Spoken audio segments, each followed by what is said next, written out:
Hello, hello, good evening. Welcome back to the stream with no name and a lot of cards today as we go through Kingdom Hearts Chain of Memories. Let's go. I'm your host, Quentin. Welcome. It is Sunday evening here in, let's say, Los Angeles, California. How y'all doing? Hope everyone had a good weekend, had a good week. It's 4th of July this week and lands on a Wednesday, so that's really weird. Well, yeah, it's Sunday night. Let's get to it. Last time we got about a third of the way through Sora's campaign in the game. So we're gonna keep working through that. I did my homework, as I said, and I grinded out some levels earlier on in the week. Where are we? Yeah, we are at 24. Last time we left off at, I think, 16 or 17. So we're a bit more up than we need to be. So we should be pretty smooth for most of the night. I'm trying to think if there's anything else to say before we jump in. But yeah, welcome. Hope everyone's here to kick back and have a good time. Sunday night was fun last time, so this should be just as fun, if not more. So let's get in. Ooh. Let's see, I think last time we did Traverse Town, Agrabah, Olympus, and Monstro was where we had left off. And in between the floors, we ended up on floor 5, in which Donald, Goofy, and Sora were probably crying about something because they forgot it. But anyway, let's go. Man, I saw the dumbest post on Twitter either today or yesterday, and it said Kingdom Hearts Chain of Memories is the most, I'll do Wonderland first, is the most meta game ever, because the whole point of this game, aside from kind of being filler as well as introducing the organization and some other nonsense that happens, is that we see our heroes forget, but also remember what happened in Kingdom Hearts, which, Kingdom Hearts being Kingdom Hearts 1, but the fact that the whole game is basically them trying to remember what happened in Kingdom Hearts is kind of the most meta thing ever, and I don't disagree at all. Hey look, it's the White Rabbit guy. Because we totally haven't been here before. As usual, this guy's late.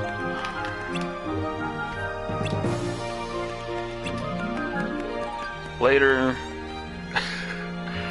Man, Alice never makes a return now that I think about it. Aside from these, like, remembrance games, Alice never comes back. Oh, that's not true, actually. I'm a huge liar. He comes back in one of the later side games as well, but not as a main game. She didn't come back in 2, but, anyway, I will make sure to blow through this text a little quicker. I'm not reading it or narrating it because I think that's a little silly. That's just not my thing. But, I noticed on just checking the last re-upload for quality that the text sometimes crawled a little bit, but I was doing things on the side for some cutscenes. I'll try and be a little more attentive. But anyway, this is Wonderland. Among all the other worlds, looks kind of the same in terms of Wonderland here versus like Wonderland in the actual proper Kingdom Hearts. You also notice that my card deck has kind of been fleshed out a little bit. Definitely did some rearranging and acquired a bunch of new cards since the last time we played, so we're raring to go. We shouldn't have too much trouble until maybe we hit boss fights. I promise nothing. Let's see here.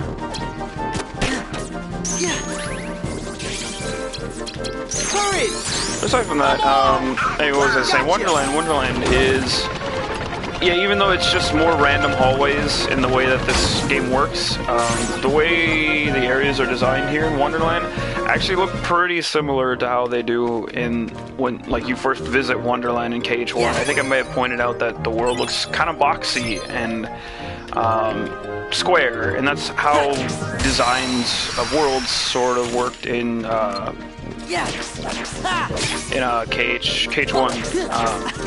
So seeing that kind of make a return here is nice, but it's also kind of weird to not have Wonderland be the first world you go to, but I thought doing things out of order would be fun. Because the worlds do feature scaling. Hey, welcome everyone who's joining right now. Hope everyone's had a good weekend. Thanks for joining me for the most important stream of the week.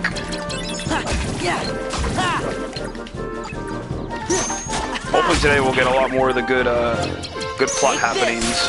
I don't always remember the order in which things happen in the castle walls, but maybe we'll look out today. I know the lower floors, as I said before, don't have too much going on. It's just kind of establishing the setting and getting to the areas. Oh, this is something unique to this world. Okay, so there's vines on these doors. We can go through them, but we have to hit these plants. It's a weird interactable. That wasn't there in Wonderland when we went there originally in the main game. It's kind of unique to this game. I don't remember if that was in the Game Boy Advance version either. Also, the flowers, you don't have to give them potions anymore or anything. You just hit them and stuff pops out, as is per usual. Let me look at the map for this world, because I have no idea where we're going. We're trying to go there, it looks like. I also have way more world cards than last time. Man, okay. Big beef to start off with. I'll go forward first. So let me pick a spare card if I have it somewhere. Let's do this one because we're trying to burn through it. No, big beef. So world cards, the ones we were just looking at on the menu there. I got kind of a problem with those, and it's that you have a limited amount of world cards you can hold, which to me kind of doesn't make sense. So your cards, like the cards you can have in your deck, right? Like the ones I'm using right now. You can have an unlimited number, or I think at least up to 99 of like one kind of card. So if I want to have like a bunch of level 6 Kingdom Key cards, I can get up to 99 of those. But you can get 99 of every number of every card, I think. I don't think there's any kind of crazy limitation. It's like, okay, that makes sense. That's a lot of cards. Like, no one's going to fill an entire card deck with just level 6 Kingdom Keys unless they're just doing, like, dumb play-around stuff. You know, there's no reason to believe someone would logically do that. That's fine. But with world cards, you're constantly going through the levels and, you know, exploring, going forward, maybe even trying to get to the secret rooms with the treasures that I mentioned last time. You have the key to rewards cards. You know, so the world cards, if you're fully exploring the game for all it's worth, have a purpose. Or at least have a purpose to you, to a player who's trying to do more. But beyond that, it's kind of iffy. But you can only hold up to 99 of all world cards. And there are scenarios in which you need a good variety of world cards to get through certain doors, especially later in the game.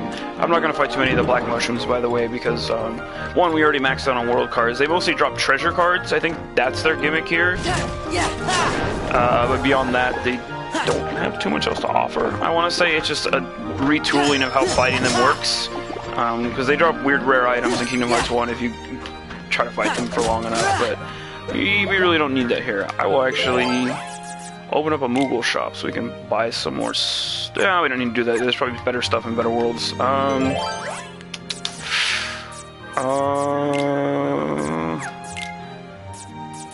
There's this other big one here. But yeah, it's just not something I'm very fond of, the fact that you have a limited amount of world cards, because there are just points where you're like, it doesn't happen too often, but especially for some of the story doors, you have to, it might say like, oh, use a number 5 red card, or use like a number 3 green card, and sure, there's odd specific things like that, but then there's other ones that might say something like, oh, I need 99 of any value red cards, and then I might need like 30 green cards. Again, limited use, that doesn't always happen, but the fact that that's still a requirement kind of makes me wonder why there's even a limit on world cards, because eventually there just becomes a point too where you're just doing battles and getting nothing except maybe enemy cards. And unless you're trying to grind for enemy cards, like if you're trying to get the trophy for that, there's not much of a point to it. So it's like, yeah, it encourages battling too, because you're using cards, but you don't get anything for getting rid of cards either, which with the regular cards you can get rid of those in the Moogle shops, and they give you more points to get more cards. It's not a lot, but it's some kind of redemption system for that. I don't know, that's my small rant on why I think the world cards could have been retooled to be better. And I don't remember if it was like that in the Game Boy Advance version. I want to say it was. It's a problem you only really notice once you start grinding, but well, I don't think grinding is necessary for this game. A little bit of grinding at the end of each world, like maybe just grabbing an extra level to really makes the experience a lot smoother for anyone.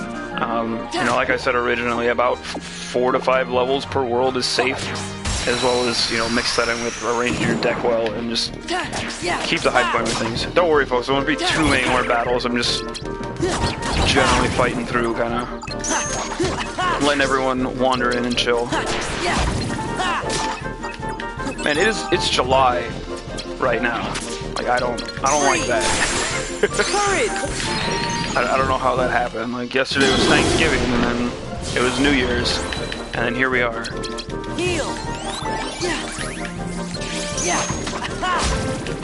Oh yeah, beyond just this, I mean, my week was pretty chill. I've actually been playing a lot more Kingdom Hearts 2. I got more or less all the way through the main story of the playthrough I'm doing. I played that game through dozens of times, same as I have with the other Kingdom Hearts games. But I am happy to beat the post game, because I think that game has one of the best sets of post game / end game content you can do for anything.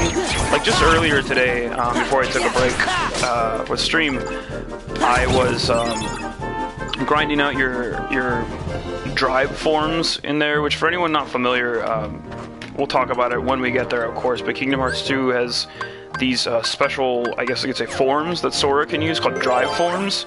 That's all I'll say about them for now, but drive forms are really cool, and they're how Sora gets what you call growth abilities in that game. So getting things like high jump or glide or just I don't know, just anything useful for mobility you get from using your drive. Okay, see here. Oh wait.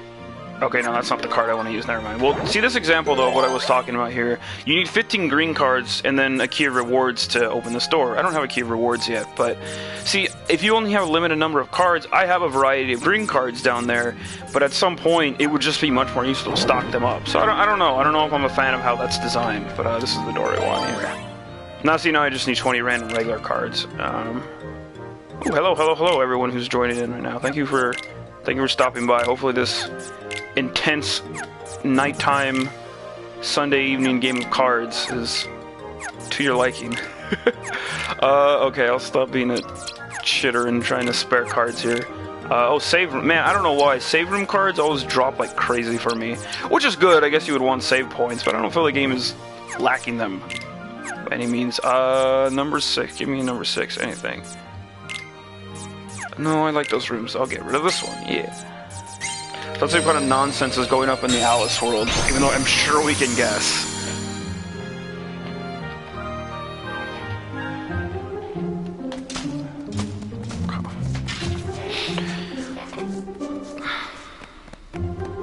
This is the biggest Wonderland's ever been.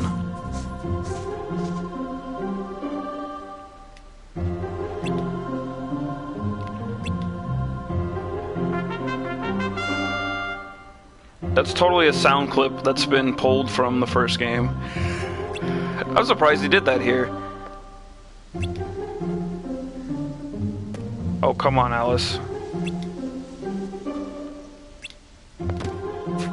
So this actually goes pretty close to what happened when we did this world before. Except this time you don't do the whole hunt for evidence like we did the first time around. It's just a reenactment, if anything. But now the Queen has lost her memory because did you know this game is called Kingdom Hearts Chain of Memories?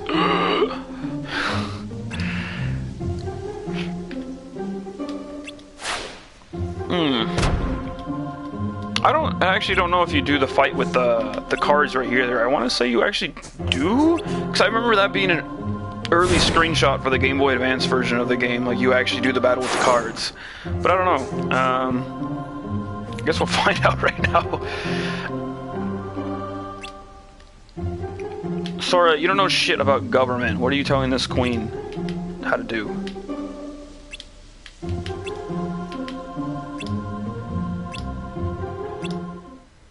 Like, Sora, you can't even remember who stole your memory. Oh, plot twist.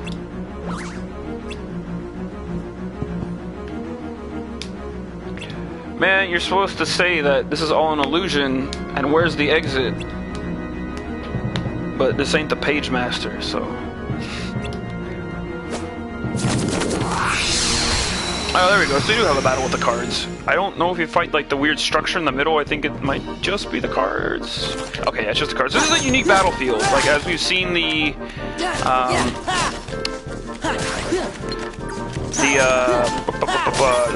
battle arenas we were fighting before, they were more like the outside forest area, but this is actually like the inside of the Queen's, I guess, courtyard area. That's kind of cool, I guess.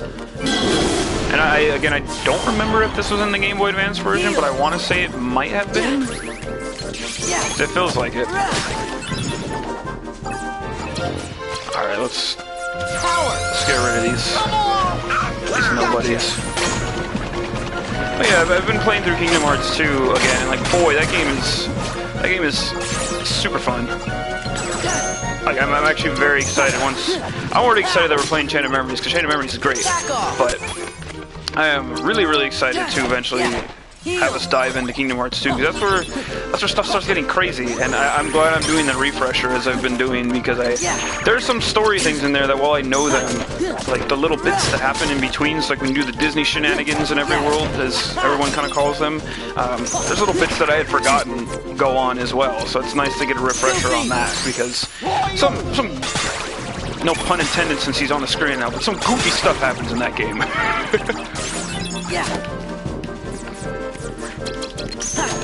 But we shouldn't be too far off from doing that. I don't know how soon I'll be able to jump into 2. We still got a ways to go through Chain of Memories. I don't want to sell myself too hard, but yeah, 2 should be a real good time. I think the only thing really for me that's stopping me is time. Like I like streaming on weekends. It's fun. I can usually only fit in 1 day a week. I wish I could do more, but it just depends. We'll see. If there's a demand for it, hey, I'll try and make the time. Yeah, Alice escaped this room with no doors that we're suddenly somehow in. That makes a lot of sense.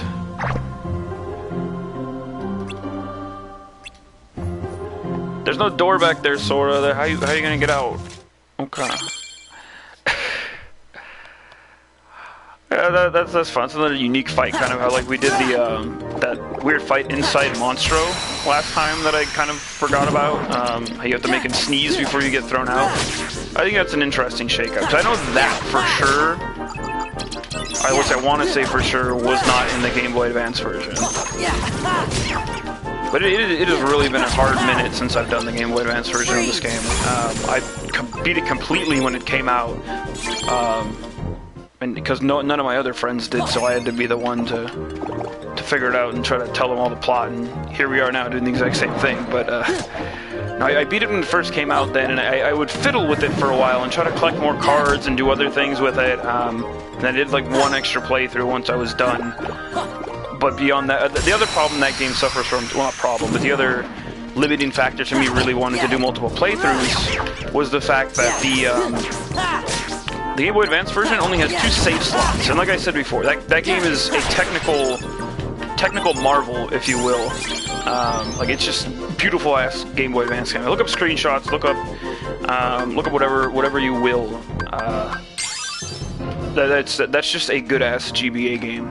I mean, Sendo, kind of like some later Game Boy Advance games, like how I mentioned other really powerful ones like Mother 3. There's a limited amount of save slots.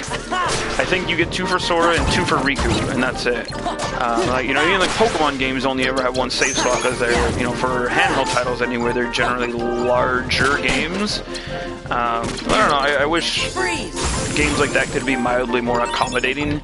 To take, I don't know, just a few more. I mean, again, limited technology for the time, but still, even the fact that like new Pokemon games only have 1 save slot is, I think that's kind of weird. Like, I get the whole point of a Pokemon game is to, you know, you go in your journey and you have your save file, but like, I don't know, it's like people like to do different runs of games sometimes. That's much more popular with Western RPGs because role-playing and character customization tend to take a bit more of a priority than they do in Japanese RPGs. There's just different design philosophies, which, you know, I appreciate and I enjoy that. But, yeah, I don't know. What's everyone think? Do you want a Pokemon game that lets you save, like, 10 different files? I think it'd be cool. Maybe not 10 files, but like maybe don't let the player trade between files, as nice as that would be, because I get that part of Pokemon is still like the social aspect and like multiplayer things for those who are into it. So it's like, hey, you only have one file, like this is my game, like I'm trading all my stuff, but I don't know. I think a second save file would be cool, because then I'd probably be more willing to go back and play older games like that versus just keeping my old files and never wanting to get rid of them, because it's like, man, no one wants to delete a file that they have like 300 hours on. Like, I think my old Pokemon Sapphire cart, just because now we're going on a tangent about GBA carts, but that's fine, because we're having way too much fun in this Alice world, but my old Pokemon Sapphire card has at least like 200, 300 hours on it from way back when I would like play a lot of Pokemon from back then. And you know, I like by some black magic the save battery and that hasn't died out yet. Or at least I don't think that game uses the kind of like save batteries other older Pokemon games on Game Boy Original or like Game Boy Color used. I think the data saves to the cart itself, so hopefully nothing ever gets rid of that. But hey, you know, everything's temporary to a certain extent anyway. But Pokemon Sapphire. I have a lot of hours in that old cart. I filled up the whole Pokedex, I did everything I possibly could, exhausted just about everything, you know, sans competitive battling, which I'll probably almost dip my head into it back then. It's been way too long. But, you know, I wouldn't mind going back to play Pokemon Sapphire someday if I ever got the urge to it, or, you know, I'd be tempted to do a Pokemon game on stream, do one of those crazy Nuzlocke runs people do. Those are pretty fun. I'd like to take a shot at something like that someday, you know, and branch out. I think doing Star Fox is really fun in the in-between. Oh my, we have so many treasure cards. Let's use these. Holy shit. Oh, anyway, but yeah, but still, as much as I wouldn't mind running it off like a Game Boy player and using my original cartridges, because I have a lot of Game Boy Advance games that I've collected over the years and I've just kept and love them. But you know, there's a lot of files I wouldn't want to delete. You know, I wouldn't want to get rid of my old save stuff, because it's like, as silly as it sounds, it's memories. Yeah, Nuzlocke. Nuzlocks are neat. That's such a neat thing, to where it's like, I mean, that's, you know, mildly derived of like, it's the same spirit of like why people do speedrunning. You know, we were like, everyone who was here last week, we were kind of just like talking about GDQ, how that just ended. You know, they did a lot of cool stuff this week, even though I missed most of it. Thank heavens for the re-uploads. But yeah, it's that kind of spirit of like, you like this game enough to make your own challenge for it, whatever that may be. And I think the fact that like Nuzlocke is such like a pronounced thing now. Like, it's such a fun, interesting like thing for it. I've tried it on my own, but I think doing it for a stream would be really fun. That's kind of popular. But we'll see. Anyway, Sora is the memory thief. He was the enemy all along. That's how this game works. Yeah, Sora, stop showing off, you fucking putz.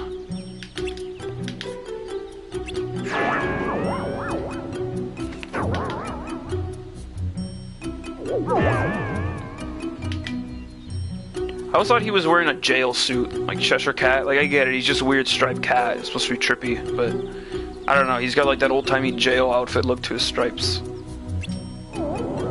Get it? You're not out of the woods yet, because we're stuck in the woods. God damn it.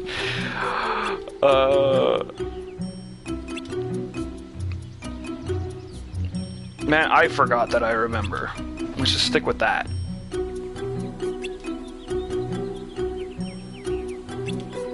It's off with what, Jiminy? You can't even remember. Yeah, let's murder the queen. That's the plot now. What?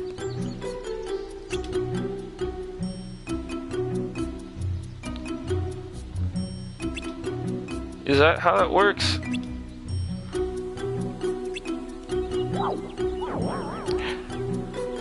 There's probably some truth somewhere in there, though. Like, you forget something you were thinking about right away and you're struggling to remember it, and you either do or don't. That happens. But surely we all remember that we love Kingdom Hearts Chain of Memories. There's, you know, why else would we be here? Boo, okay, because I have to go back up that way.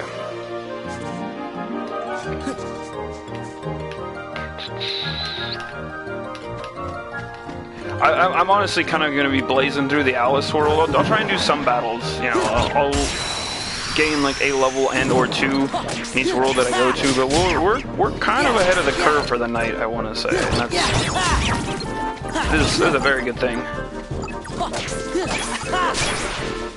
So if I keep forward at, I don't know what I consider a brisk pace, we should, I don't know if we'll have time for maybe an extra room tonight or extra castle floor, but who knows. Things should at least be well paced, if anything.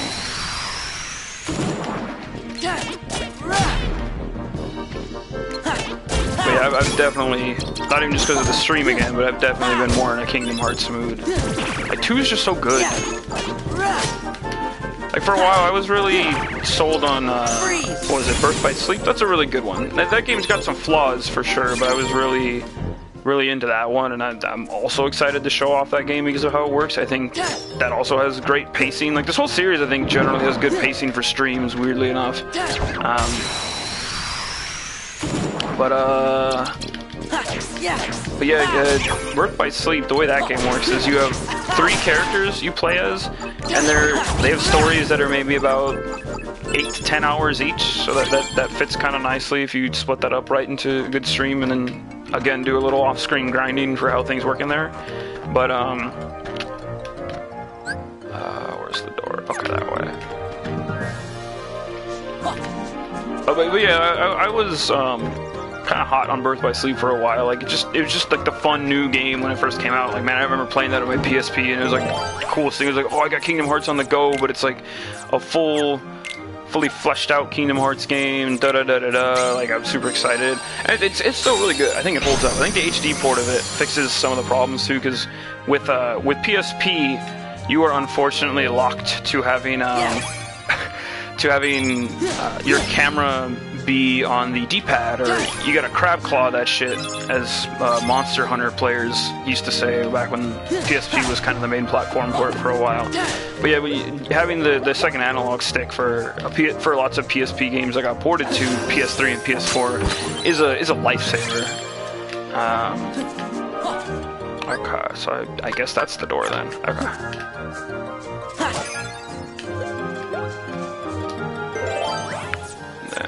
We want... I don't know, what's a card?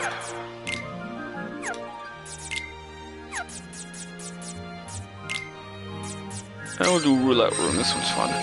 But yeah, any PSP game pretty much that got some kind of port to a console that then had a second analog stick, usually PlayStation systems, more or less a lifesaver. Like Metal Gear Peace Walker, Kingdom Hearts Birth by Sleep, Final Fantasy Type 0.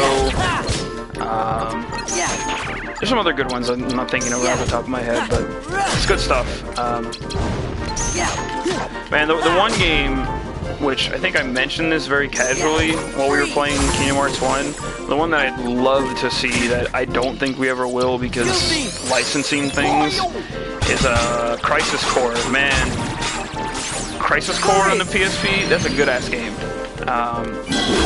That's like that's just like one of my favorite Final Fantasy anything games.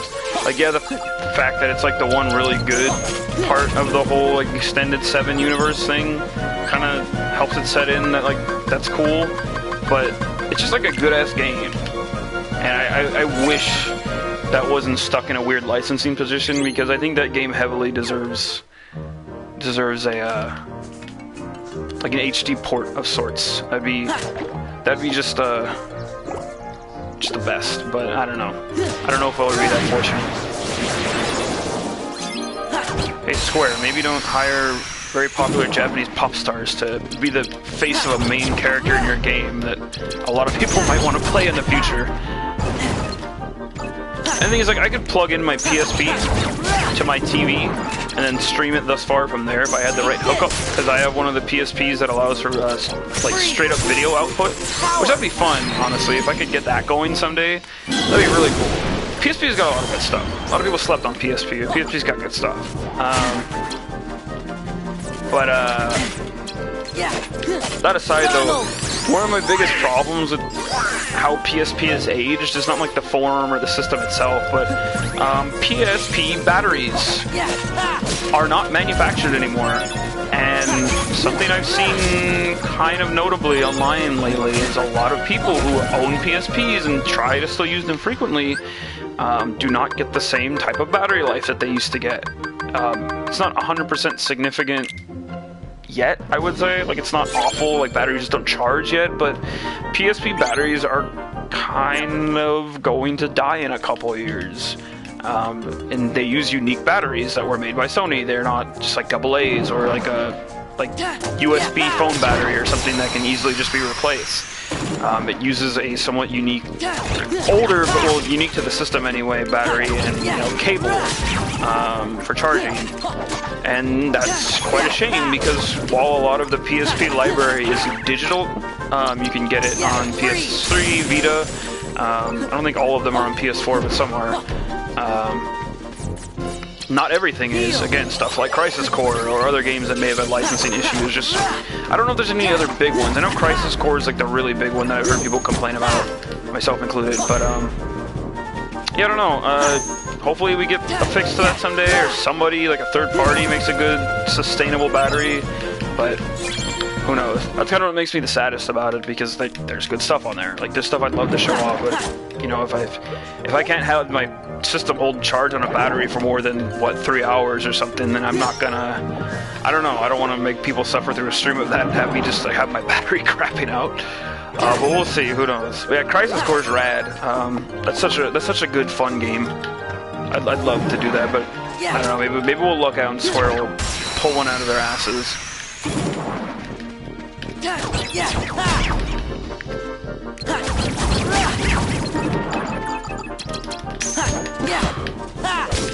Okay, I think after this battle, we'll probably be safe to go for the boss.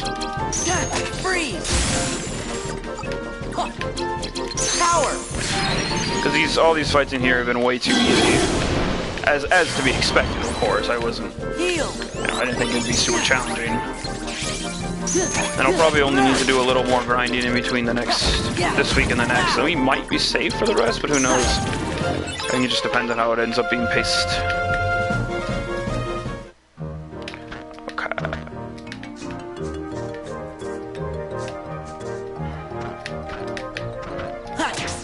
I lied, one more battle. Just because it was right in front of the door. I have this instinctual thing where, because the battles in here work more like at least the way battles being initiated work more like traditional RPG battles, like there's an arena or like a fight initiation, like screen break kind of thing. Because that's a thing, I'm so used to wanting to get the initiation hit on enemies. So when they pop up, it's just kind of, I just jump in because I'm so used to it, even though I probably don't need to. Where's a free zero I have somewhere? Oh wait, I know where one is. There you go, I have 4 free zeros there, holy moly.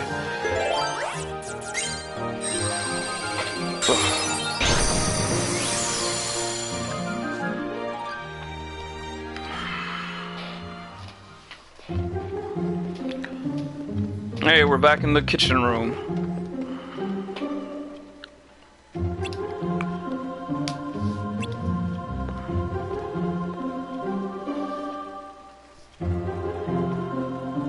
Yes, that's correct. Chain of Memories.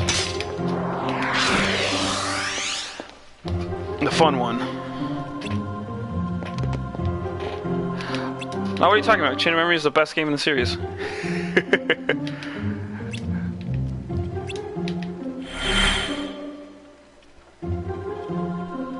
Oh yeah, no, I totally, I mentioned this last time, or at least I touched on it, but Chain of Memories is definitely probably the most annoying to get a platinum trophy on, not because like the achievements are super ridiculous, it's just the time put in. Like I mentioned, the grind up to 99 for Sora and Riku is pretty much useless. Like there's nothing to use it on. Like it's just that there's no point, except to say you did it. And it's like, yeah, I done it, and like I would probably never do it again. Like, it's just, yeah, it's not great. But yeah, for anyone else watching, that's Trickmaster again, but this is what he normally looks like before he was pink and green in the final mix version. Yeah, this should hopefully be really quick, but we'll see. Oh no. The strategy is somewhat the same as before, just like jump up and, again, use your card breaks to get through.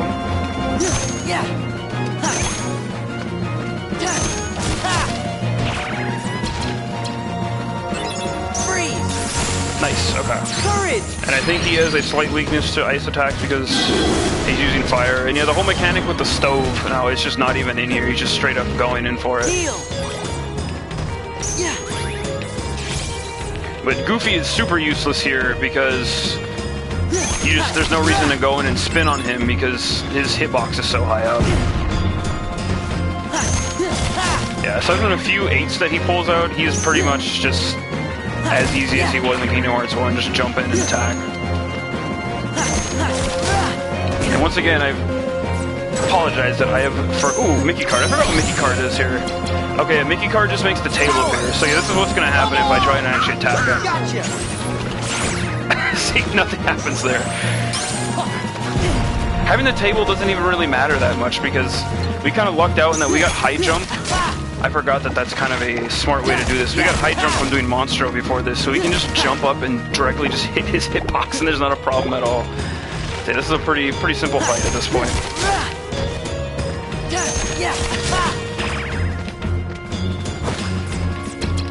I think I can use the slate here and be safe. Should almost be dead, I think. Heal.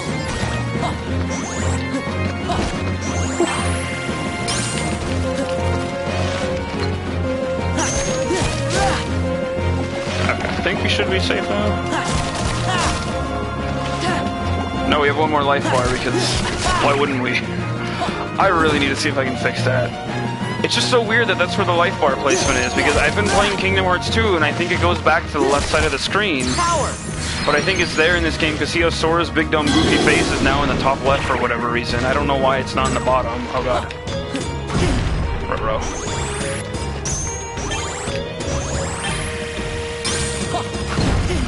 I don't know. Hopefully we'll find a way to tool that around. Just a weird, unfortunate reality of using the. There we go. Using the PS4 streaming functions, though, which amazing that they're built into the system, but doesn't make it super functional when I get to playing stuff like this. But it's okay. Bam! Free levels.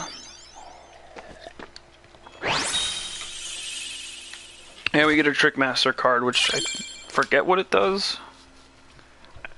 We'll see.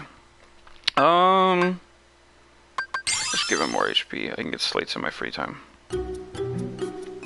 And here's the queen being in the kitchen for I think one of the first times ever. Because why not?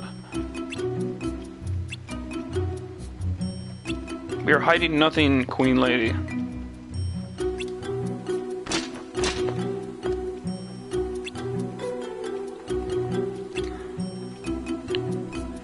Everyone just forgetting. Also welcome anyone else who's joined. Hope everyone's evening is going well.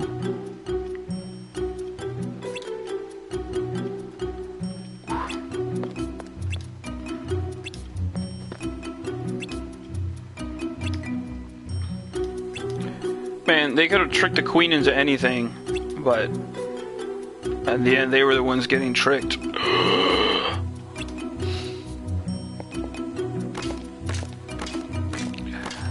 So there you go, there's the end to the Alice roll once again.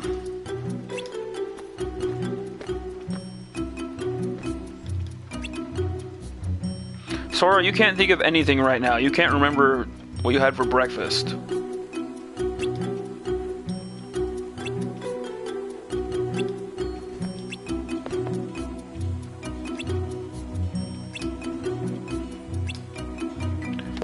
Yeah, hopefully it'll be safe, but who knows.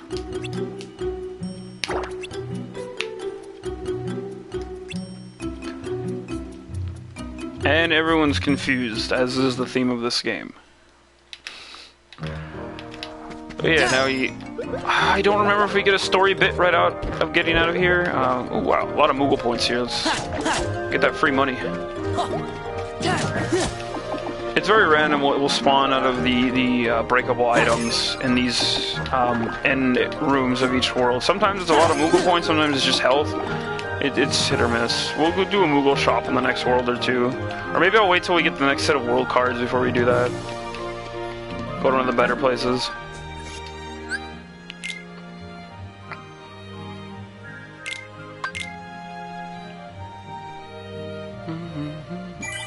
Yeah, I got done with Wonderland already. That was a bit quicker. But that's how it should be with most of the rooms tonight.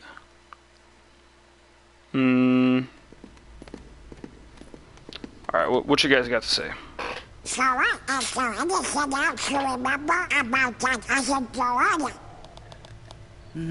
Don't say long sentences, Donald. Just Please bits don't. and pieces. Maybe you could try telling us some more stuff about her. Who knows? It might even help you remember other things. Well, she was quiet and always drawing. When we'd go to the beach, she'd draw a picture instead of swimming. She's a Sometimes fucking she'd draw us nerd. too. She was really good. That's just I another remember Riku and reuse I of fighting over who she'd draw next. the assets of them fighting as kids from the first But game. one day, she was gone. Just like that. She did. I think the grown-ups knew the reason. What grown-ups? They might even have tried to explain some of it That's to like me. the first acknowledgement Sora's ever made of parents. But I was little. I probably didn't understand what was happening. I remember crying after she was gone. And Riku's just like, Sora, stop being a little bitch. But that's all. I still don't remember her name. Oh, I bet you'll remember it in no time.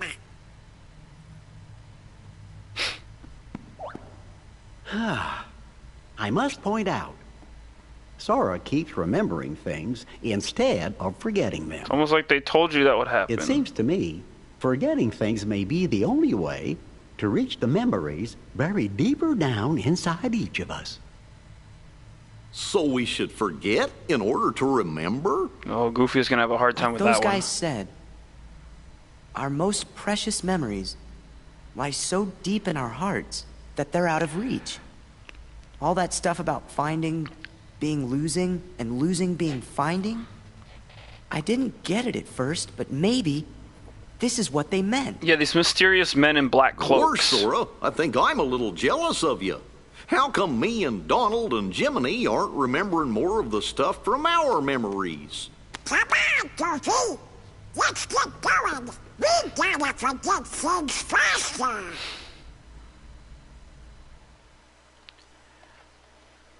Classic. Yeah, that's just more than nonsense. I think this is the last one where, like, almost nothing happens like this. Oh, Donald's probably got a lot of repressed memories he's trying to not bring up.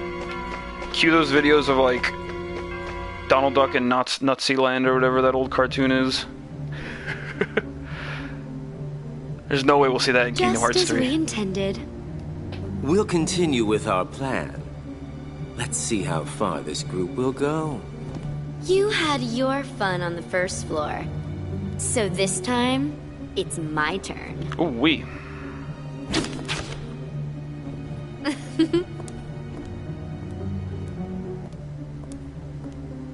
I'm not going to just give it to him. Don't break him. Well, do I detect a soft spot? I'm not gonna break the toy. I'm not dumb. Don't forget. Sora is the key. We need him if we're going to take over the organization. I know that you're in on it too. But keep it under your hood, at least until the time is right.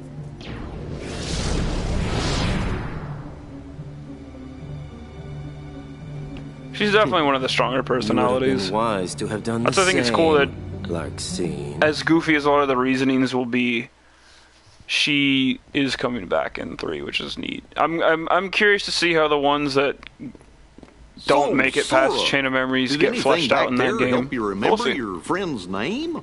Her name's the only thing I can't seem to remember. You gotta try. Hurry up and remember it. Yeah, Sora, you forgetful fool. Anyway, yeah, that interaction we also saw for anyone else watching. So yeah, there's clearly some dissension in the ranks in the organization. So the group here in Castle Oblivion is trying to start some shit, as there were.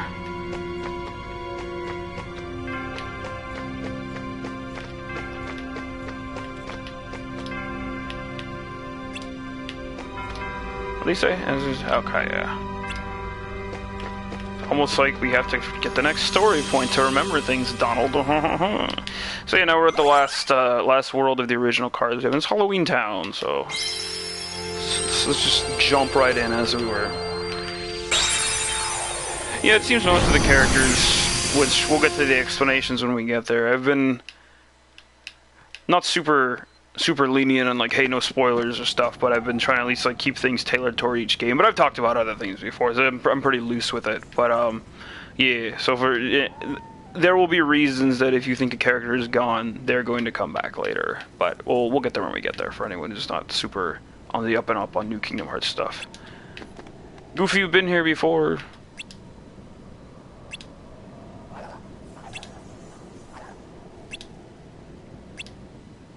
I do like that they let them reuse their costumes here as well. That's cute.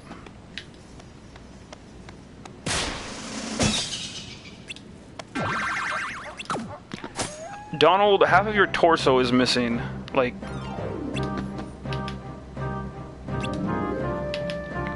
Don't talk about scary, please. Man, that'd be the weirdest. He's got like the Rayman look going on.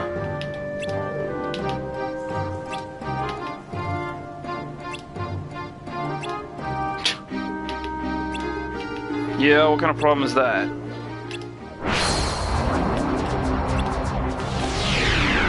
And yeah, once again, everything kind of has that sort of washed out, faded hue to it because it's Halloween Town, and I appreciate that. Again, it's a world of reused assets, but everything does look pretty nice, though.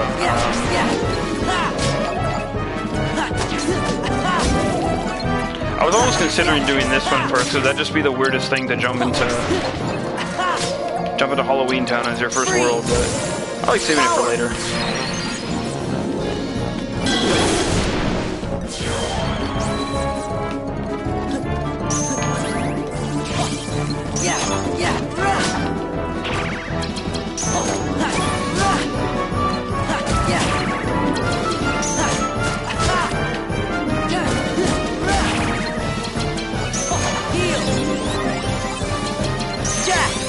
Gonna use everyone and see what happens. Jack does a lot of random stuff. He usually does magic.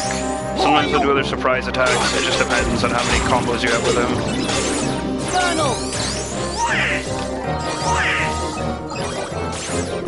Oh, it's a long fight. Oh right, this is a scripted fight because we were in the town square with Jack. Totally had that memorized. Freeze! Donald! Goofy!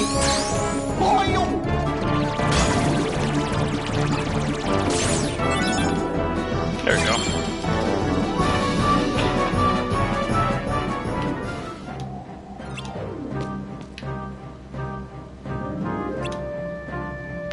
Are you a fucking wizard, Jack? Do you know where the next Heartless is gonna show up?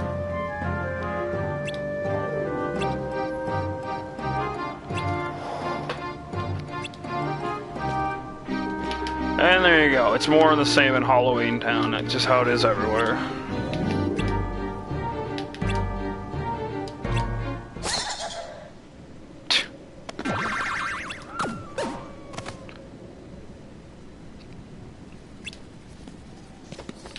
Amazing, Donald.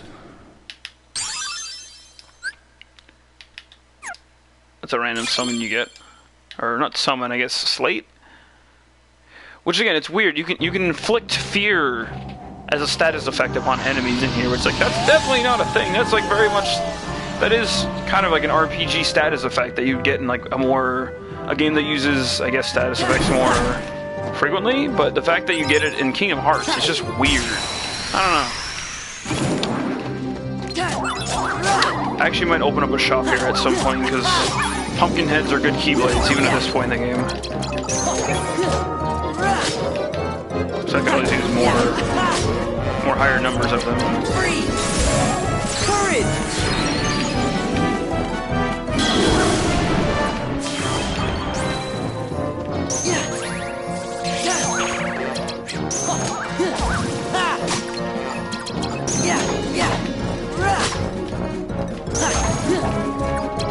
Take this! Donald!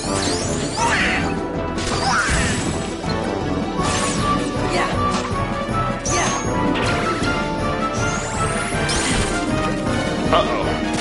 I've got these dumb plans that make you drop your money. There we go.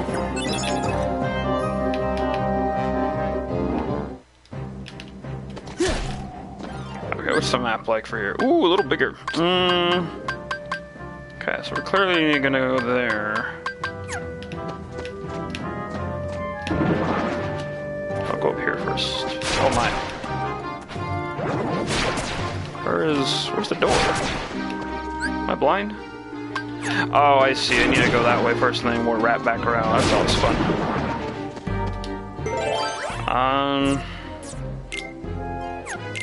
I'll choose one of these again. That should be good.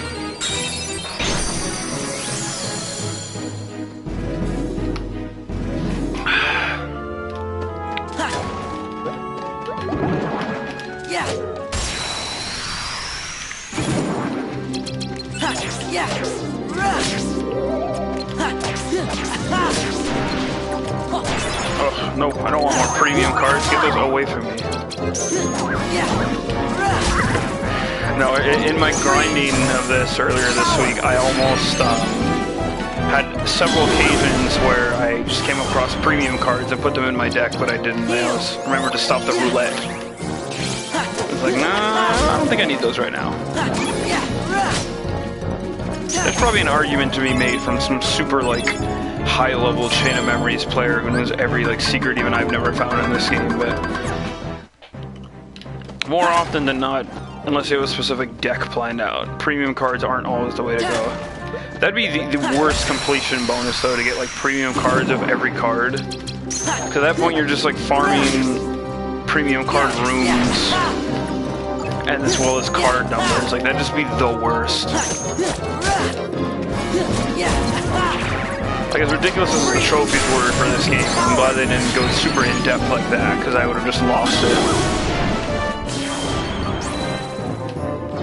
I think the reason they even had the weird high-level requirement ones in this game were just because there isn't that much to do. Like, I'll said it before, I'll say it again. There's just not as much as I think I would like. Like, again, like, I'm playing Kingdom Hearts 2 right now, and, like, on my own. And the amount of stuff to do, like, post-game, and even, like, during the main game is just ridiculous. Like, it's very well-paced. It's not too overwhelming, but you always kind of have something to do that will, one, keep your characters gaining experience and gaining levels, but two, just keep you busy and having fun. Like, nothing to me is more satisfying than just, like, listening to something for a while and then, like, grinding out some materials or leveling up your drive gauges in Kingdom Hearts 2. Like, everything just feels so good in there, so we'll definitely dive in pretty hard once we get there.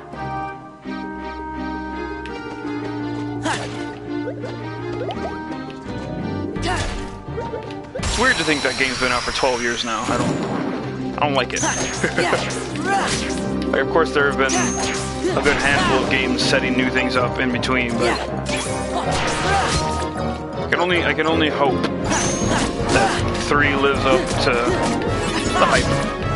I have a good feeling it will for what we've seen so far. I feel like they're really going all out and using all the in-between games we've seen as fun, but maybe necessary stepping stones. So hopefully everything will come together.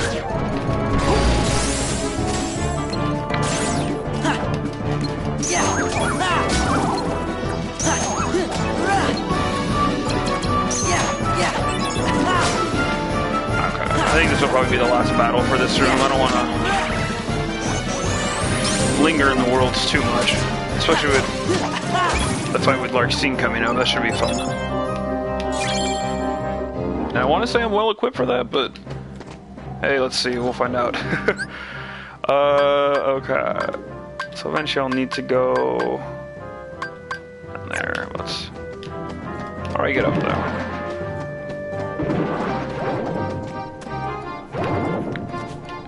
And I don't think you go and fight the 3 little kids in here either when you go through one of these story doors. Okay, let's see. I'm just gonna use all the treasure cards in because again, way too many. Oh, I don't have a 3, or spare 3 anyway. Where is more 3s? I'll use that one, that's fine. Bam. There you go. Yeah, see now the card combos for doors are starting to get a little weirder. But at my pace, we shouldn't have anything to worry about.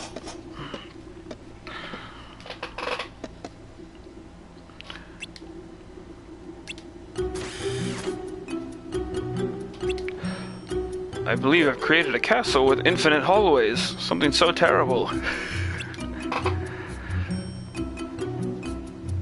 Yeah, so instead of a heart, again, he's also doing memory things. Like, man, how does Sora not notice a pattern? Everyone in this castle is obsessed with talking about memories. Even his memories are talking about memories. Like, does he not see the lines on the table right in front of him?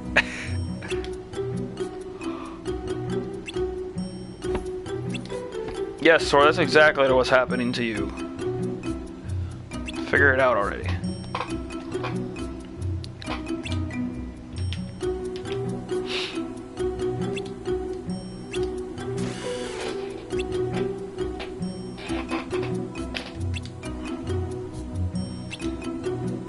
Damn, Donald going in for the kill.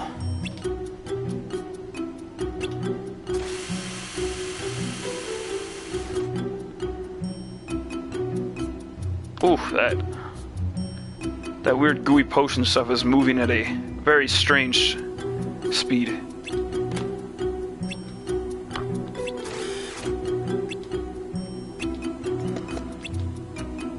And so now we go find Sally.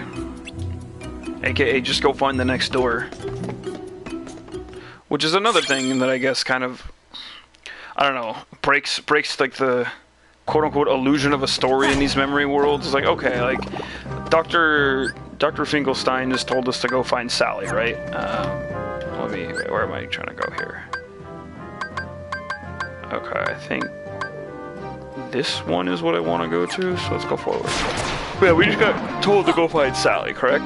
So that's where we'll head right now, but like, we're not really looking for her though. We're just going to the next room on the map that we can see, and that's fine. That's very much fine. You know, it's like it's the progression for the game. But I think it would have been interesting to have something that, like, I don't know, gives the player a little more of a like unique goal for each world. Like, yeah, we had the weird battle on Alice and then Monstro, but like it'd be cool if there's a minigame that was like, hey, actually go find Sally, or like actually, oh fuck, I have to go all the way around there. Okay, I'm going to the Moogle shop really quick though first. But yeah, I think different goals like that to kind of spice things up could have been pretty fun. Free cards. What kind of junk do we get today? Nice. Absolutely nothing I can use except for that number 6 maybe. But hey, that's the draw. So don't play card games, kids. I'll buy a couple attack card packs and see what happens. I'll use that 3 wishes card. That's good. What else we got? Gamble, gamble, gamble. Let's go. Big money. Ooh, number 6 pumpkin head. That's good. I'll buy a magic pack too. I've got a lot of Moogle points. Hey, high level genie cards and fire. That's good. Sure, why not? Give me more. Ooh, that's just lots of garbage. I'm not even gonna buy an item pack. Oh, you get the... Oh yeah, they're these combo packs. I don't think I showed this before, but there's packs that come with like a little bit of everything. Like, who knows? I didn't even get an attack card in there. 9 fire, that's pretty good. Too bad it's a premium card. Let's see, what can we get rid of?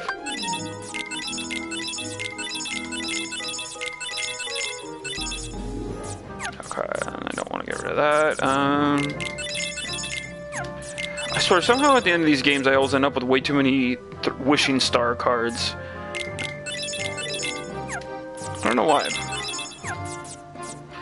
It's like really the only reason to keep cards like that is because of slates. Like, slates eventually, let me see, is there anything else I can sell? I can sell that potion. Like, some slates require lower numbers, so if you're trying to do cool combos like that, I guess I could see why you'd want to keep them, but there's just almost no need for weak-ass cards in my deck. Like, how else am I supposed to be the strongest duelist in the Kingdom Hearts kingdom? I could replace that with this. And then I can replace... any more random kingdom keys that are low? Yes, that one. Boom. What is also low? I can put this one in there. I think that's it. I don't think I have any other random... I got kingdom key 6s, but not that. I don't have any good Blizzard cards to replace with, and I got Fire cards. I like Blizzard as a spell, though. It works. It has a wider hit range in here when you combo it up. Man, I wish I was getting Cloud cards. It's cool to summon Cloud, because it's fucking Cloud, but... that's okay. Anyway, enough card customization. Let's go forth.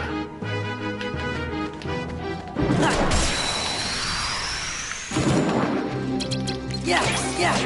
I was a little surprised too that we never got like a Kingdom Hearts actual trading card game, or just like collectible card game kind of thing. Those were I think still kind of prime back when Kingdom Hearts first came out. This is like what, 2002? And yeah, Chain of Memories came out in 2004, but I was surprised. I mean, like, Japan of all places being like the hot spot for that kind of stuff. And we never got anything like that for Kingdom Hearts. I don't know. I always thought it was kind of weird. Like, maybe not a direct Chain of Memories card game, because that'd be pretty boring. I doubt the rules could be pretty in-depth, at least based on what the game offers you. It'd just be breaking numbers at that point. But I guess that's what playing like Uno is, right? The card game Uno? I don't know. Again, weird. Weird that there was never, at least to my knowledge, a Kingdom Hearts card game. I know there's a really weird Kingdom Hearts old mobile game. Watch, someone's probably gonna link a Kingdom Hearts card game to me. Fuck, I know. I should look that up in a cutscene, see how exposed I'm gonna get. But at least to my knowledge, I don't remember there being a Kingdom Hearts card game. Or if it was here, it wasn't. It was like a thing that was there for a hot minute and then it was gone. But no, there's this like old like pre-smartphone type of Kingdom Hearts game that is like garbage I saw somewhere once. And I'm not talking about Recoded either. Coded was a phone game too, like a non-smartphone phone game, which Japan used to have loads of those. Like Square is kind of notorious for just putting those out with like weird things in them. That's what Kingdom Hearts Coded used to be. But then that got fully remade into Recoded on the DS, which that's actually a fun experience. So I'll keep shilling that game. The story in that game is the most nothing it has ever been. Like, it introduces like 2 or 3 key points for Kingdom Hearts that will get fleshed out later, but it's such a nothing game. Like, it's such a nothing game. Thankfully though, it's fun as heck to play that game. Like, it's really fun. Some of the gameplay things you get to do with Sora in there are really neat. So it's a weird contrast. Even though we're probably just gonna watch the cutscenes for that when we get there, I would love to actually peek into that game, but I don't know. We'll see. But yeah, that was also a pre-smartphone phone game, which Japan usually got those, because I don't think people really played a lot of games on their phones. At least their old mobile phones, like pre-smartphone phones. Like, I don't want to say just flip phones, because that's like kind of the old design. But I mean, there were some phones that weren't flip phones. Like even Blackberries had like Solitaire on them, but I don't know. Man, I remember that was the thing. Like, oh, guess what? I got a Blackberry. I'm like, yeah, okay, cool, I guess.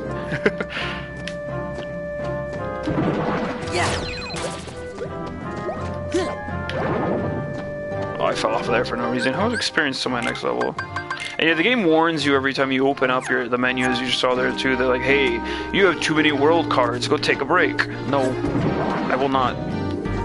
Keep playing Chain of Memories until I can't collect any more cards. Oh, there's the door. Ooh.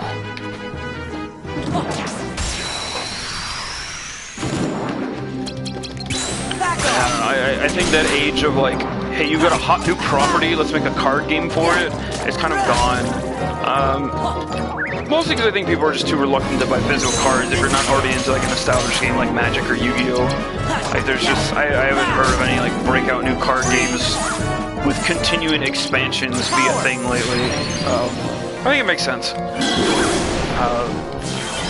Like so many people would play that stuff, or like play like gacha kind of games, or just like gacha card games on your phone, because they use such similar elements. It's just like, Oh yeah, geez, I've touched on Unchained Key before. That's a whole nother.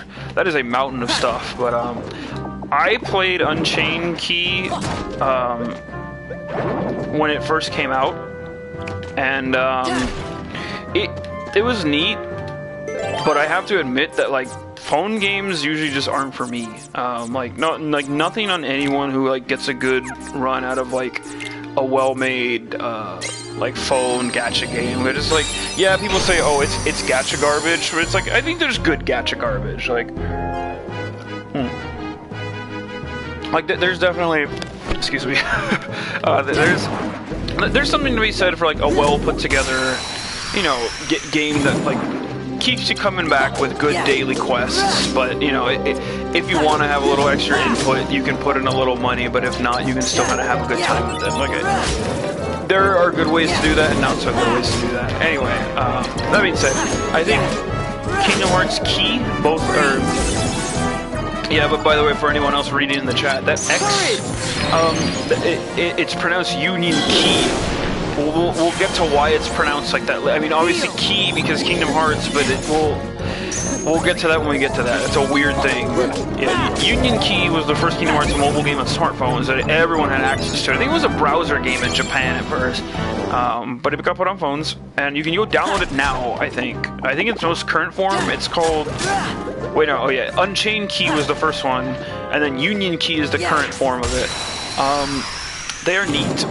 I played it for a week or two and uninstalled it just because I was like, it's not super my jam. To my knowledge, there are some really. I'm trying to think of how to describe this with kind of making sense for anyone hanging out paying attention. So, Unchained Key and Union Key take place time-wise way before Kingdom Hearts, the main like arc of the story. So like our earliest point with Sora and friends is technically Birth by Sleep, because that's, you know, we see the stories there. That's a prequel, but it's a prequel in the sense of like it's like 10 years before Kingdom Hearts 1. So it's still pretty close in time. Unchained Key and Union Key are at least a century or more behind time-wise. I think that's the accurate time canon for that. So what's there is very much to be taken with, you know, a loose grain of salt. You know, you don't have to hold it to any sort of, I guess, canon. But it's trying to establish this sense of like the world that was before it is now, I guess, because there's some lore stuff later that talks about like the Kingdom Hearts world was like once a world where everything was like somewhat more connected. Whether, you know, these Disney worlds were all connected or not, that remains to be seen. You know, I don't know if we'll ever get to a point where we see something like that, but it's supposed to be like there's a thing they talk about called the Keyblade War, which that's a goofy plot point from later. I won't delve too much into that, but this, I guess, this Keyblade War. Okay, we need to go over there.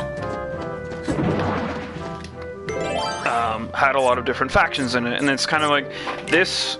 For these mobile games, make you take part in one of these factions, kind of like a Pokemon Go sort of thing, like how you picked like what was it, like red team, blue team, yellow team, or whatever. So it's like, yeah, those are color coded like the older versions of Pokemon, but you know, it notifies you to different players and like how you display yourself, etc.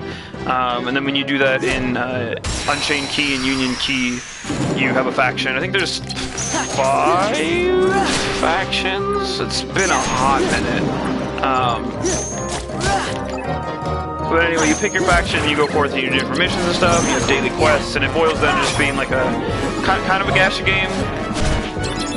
With, you know, lots of, you get like powers and stuff based on like popular Kingdom Hearts characters, even though it's like 100 years plus in the past. So I don't know, it's neat, but yeah, I didn't play too much of it. I do know that there are some very tiny story elements that kind of add to like the general universe of Kingdom Hearts as a whole. From what I can tell, the majority of them are not necessary to per se understand the core plot of what's going on right now in Kingdom Hearts. Like the main, I guess, climactic big battle that's going to happen in 3. But there are some outlying things that I think will need to be understood because of that. Wait, so how do I... Okay, oh, I need to go behind me. But yeah, Unchained Key and Union Key, they do add some weird things, but not anything that, to my knowledge so far, is something that will make you grown enough when you find out that you might have to watch a cutscene compilation on like YouTube or something.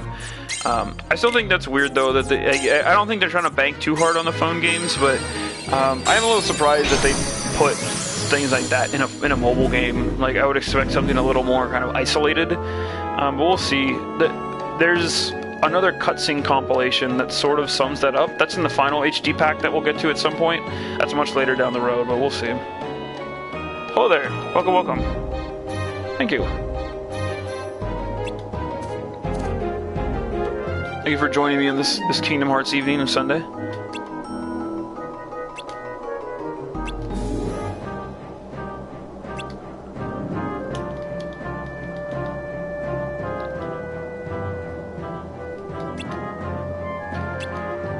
And here's Sally just stealing stuff. No, not Kingdom Hearts 3. Not yet, unfortunately, but Kingdom Hearts Chain of Memories. Chain of Memories.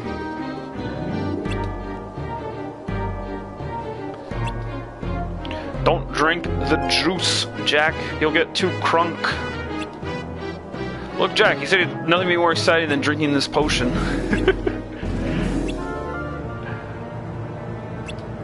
And look, it's our favorite antagonist in this world, Boogie Boogie. Damn, Sally just gets blasted.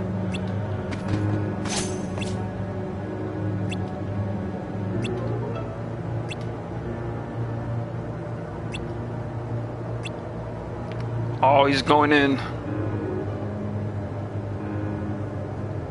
That's the plan. I'm planning on getting Kingdom Hearts 3 when it comes out. Only... What, it's July now, so yeah, only like 6-7 months. Yeesh. That's weird.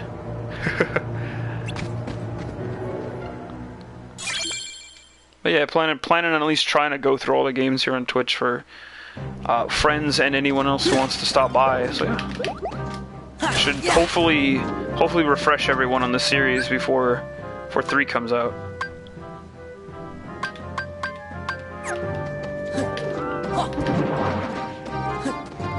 But I also encourage everyone to, if you're really interested, now there's never been a more perfect time to try and play the games on your own as well, because you can get them all in one place. Like now they're just all on the PS4. There's no excuse, man. I feel a little bad for. Thank you. I appreciate the following. Look forward to more streams in the future. No, I do feel bad for anyone who, I guess fortunately or unfortunately has just an Xbox One right now, and is interested in Kingdom Hearts, because Kingdom Hearts 3 was originally announced for both Xbox One and PS4. Like, I don't have a platform of preference. Like, I have a PS4 because there are more games I was interested in there, but it's like, hey, if you play what you want to play on, I think, you know, Xbox has some neat stuff going on right now. Maybe not as unique as they've had in the past, but they've had some neat stuff going. Oh wow, hey, welcome. More friends have joined. Good. Welcome to Kingdom Hearts Chain of Memories. What was I saying? Xbox. Yeah, I just feel a little bad for anyone who has an Xbox One but is interested in playing Kingdom Hearts. Because like maybe they had a PS2 years ago and played like the old games there, but missed out on a bunch because for reasons unknown to me, that so far there hasn't been an announcement that the HD packs are getting ported over to. Oh, that's a really good slate, by the way. Gifted Miracle, holy moly! That's just like that reloads all your cards and resets like the number counter if you actually save that to the end. It's neat. Let me see. Anyway, yeah, when Kingdom Hearts 3 was originally announced, it was when this, I guess, console generation kind of kicked off. So at that point, you know, both Microsoft and Sony were in weird places. So from Square's point of view, where though they made some weird choices last console cycle generation, you know, a lot of their games had started to become multi-platform, which, you know, that made sense. It's like, you know, spread your wings as way as you can, get as many people to buy your games as you can. You know, you don't want to have to worry about someone missing out, you know, miss out on sales, something business, blah, blah, blah. Oh, I need something lower than that. Guess we can use that one. Ooh, now we need a lot of green cards. What was I saying? Yeah, multi-platform games. Square was real big on that last generation. They still are. They're pretty good. You can get a lot of Square's popular stuff on both, you know, on PC, PS4, and Xbox One. Some things are starting to drip on the Switch too, which is nice. We have an 8. Yes. That being said, though, so Kingdom Hearts is had always kind of been exclusive to PlayStation platforms at that point, sans the handheld versions on Nintendo. It was kind of a thing. So when they announced it, I was like, okay, that's cool. They're like, you know, they're trying to branch out and like get this popular game to as many places as they can be. But the 360 had done pretty well last cycle, and I think they were. As you'll notice again, by the way, we're in Oogie's weird like playroom, but it's a little different this time around. We'll talk about this battle in a minute when we get in. Now he's just gonna chug this bottle of Cristal. Oh fuck. But yeah, so I think Square was kind of banking on maybe like not knowing that the PS4 was going to be such like a runaway success sales-wise. So that's I think why it's on multiple platforms. But I just feel bad for anyone who's trying to jump into Kingdom Hearts if they haven't played it for maybe years and only has an Xbox One. Because so far they haven't had all the HD packs there. I would hope they get them. I don't see why they couldn't port them there, but we'll see. I don't know. But if you have a PS4, now is the time to get into Kingdom Hearts. Like there's no reason not to. So this is a little different from how you fought Oogie Boogie in Kingdom Hearts 1. You have to really watch your card breaks here. Yes. Oh, baby.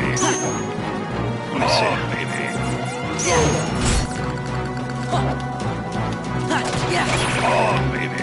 Because you have to eventually break them and then get a Mickey card. So watch, bam, and that's how you get him out of there. Freeze. Courage.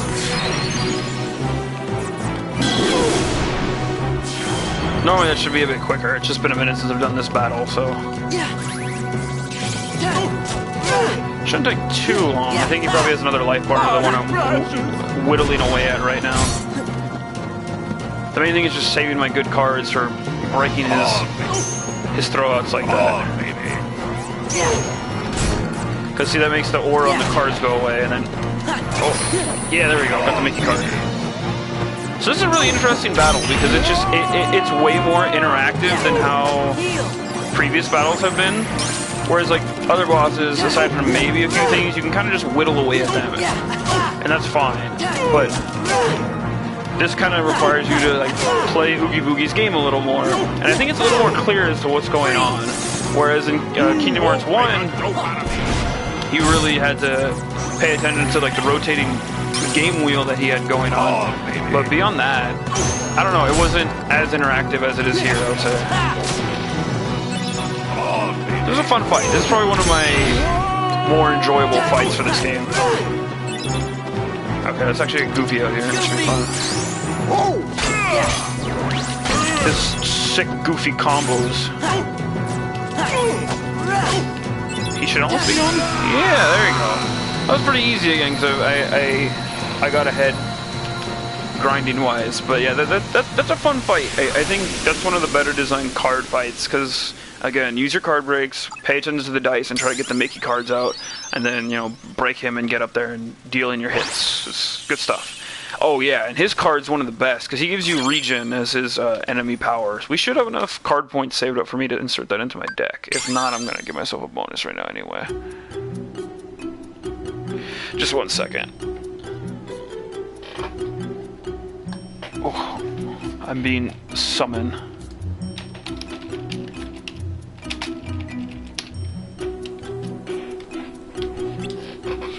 Anyway, yay, drank all my crystal, that Oogie Boogie partied too hard.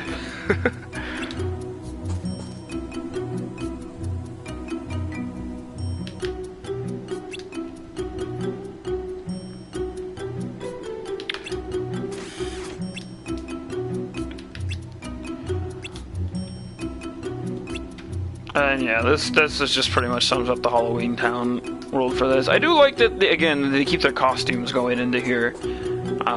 And there's so many costumes in Kingdom Hearts 2. I really hope they go all out with costumes for like the variety worlds in Kingdom Hearts 3. Like obviously not everywhere's gonna have a different costume, but like the fact that they added a costume to the Pirates world now, oof, that looks so cool. I'm so excited for that. Because costumes aren't exactly a big thing in some of the side games, which is a little disappointing. Like, I get it, you can't, like, on handheld games, sometimes not everything makes it through in translation, but, which weirdly enough, since this was a handheld game, I think they do have their costumes in sprite form on the Game Boy Advance. But besides that, yeah, a lot of the in-between games just don't have costumes, which is like, I get it, but, yeah, this science scares me, Jag.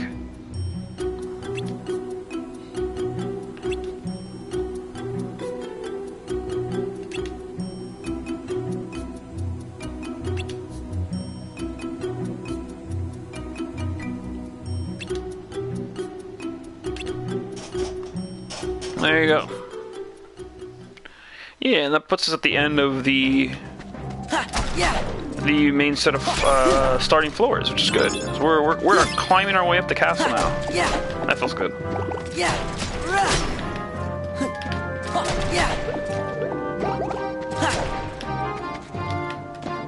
Let's see, was that a decent pumpkin head card? That's level 5, I don't need that. That's fine. No weak cards in my deck. Yeah. I do need some higher level cards, so that Oogie fight was starting to pull out some bigger ones.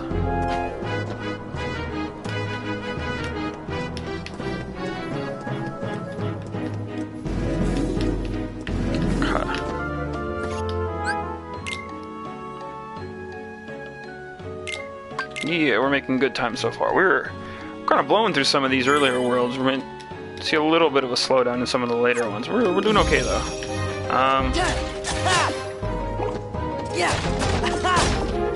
Okay, I think we're ready to roll.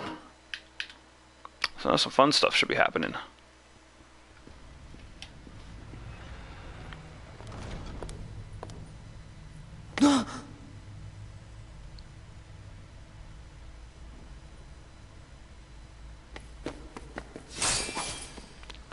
The fuck are you? What you want was actually. Too clever. I'm Larxene. So, are you enjoying your stay at the castle? Oh, I forgot to put the regen card in. I bet Oh well. it's nice to peel away all the worthless memories and awaken the true memories that lie deep in your heart. True memories. Although, it seems that you're still forgetting the most important thing here. When that poor girl hears that you've forgotten her name, why, it'll break her heart. She'll be like, Sora, why you forget? Poor girl. Do you know her? Is she here? Yes, she is. You see, the bad guys are holding her captive, somewhere deep inside the castle. And you obviously are the hero, so you have to go save her. I don't wanna. Although... Ah!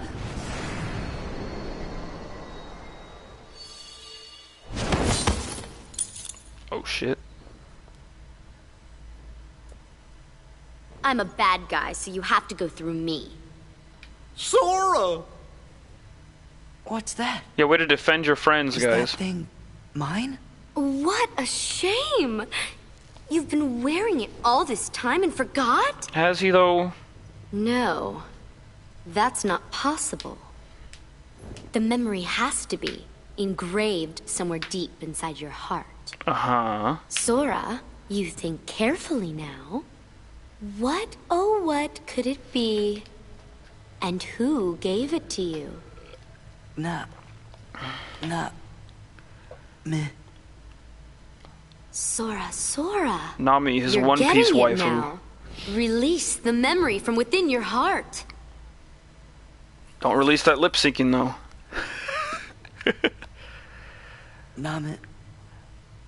Nominate. Well, it's about time. Yeah, nominate. That's right. Nominate. Yes, she's the one that gave you that tacky little good luck charm. Not that you even bothered to remember. No surprise, seeing as you also couldn't remember her name. You can remember her Talk about name. heartless. I can't believe you. It'd serve you right if I decided to smash this piece of junk. Let it go!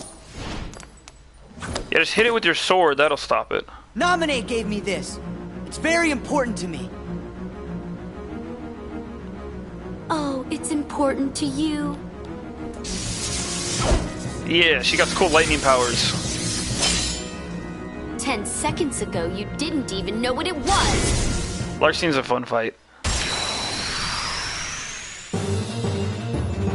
And we get the good organization fight music too, so let's go. Remember these are battle arenas that we're in right now. Lightning.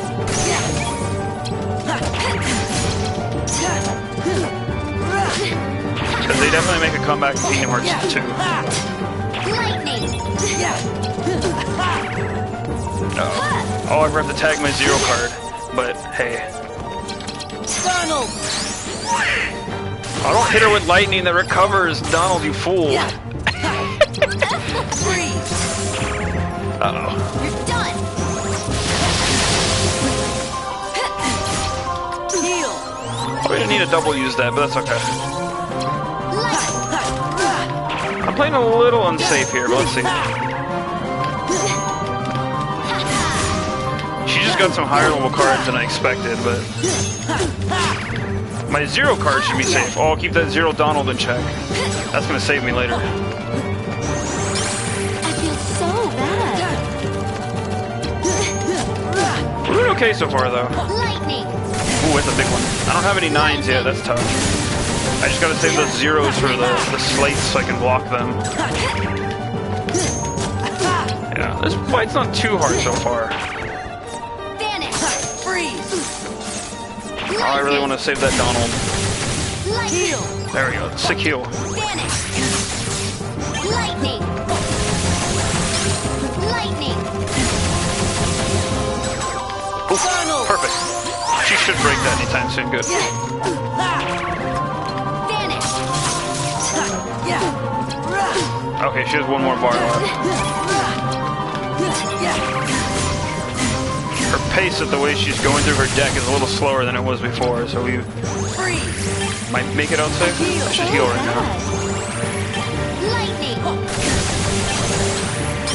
Lightning. Lightning. Oh, I don't have any 9s. That's rough. Oh god, oh god, oh god. Break, yeah. You're done. Donald! Oh, Donald saves the day. How many bars does she have? Holy moly. Heal! There we go, perfect. Oh, wow. Oof.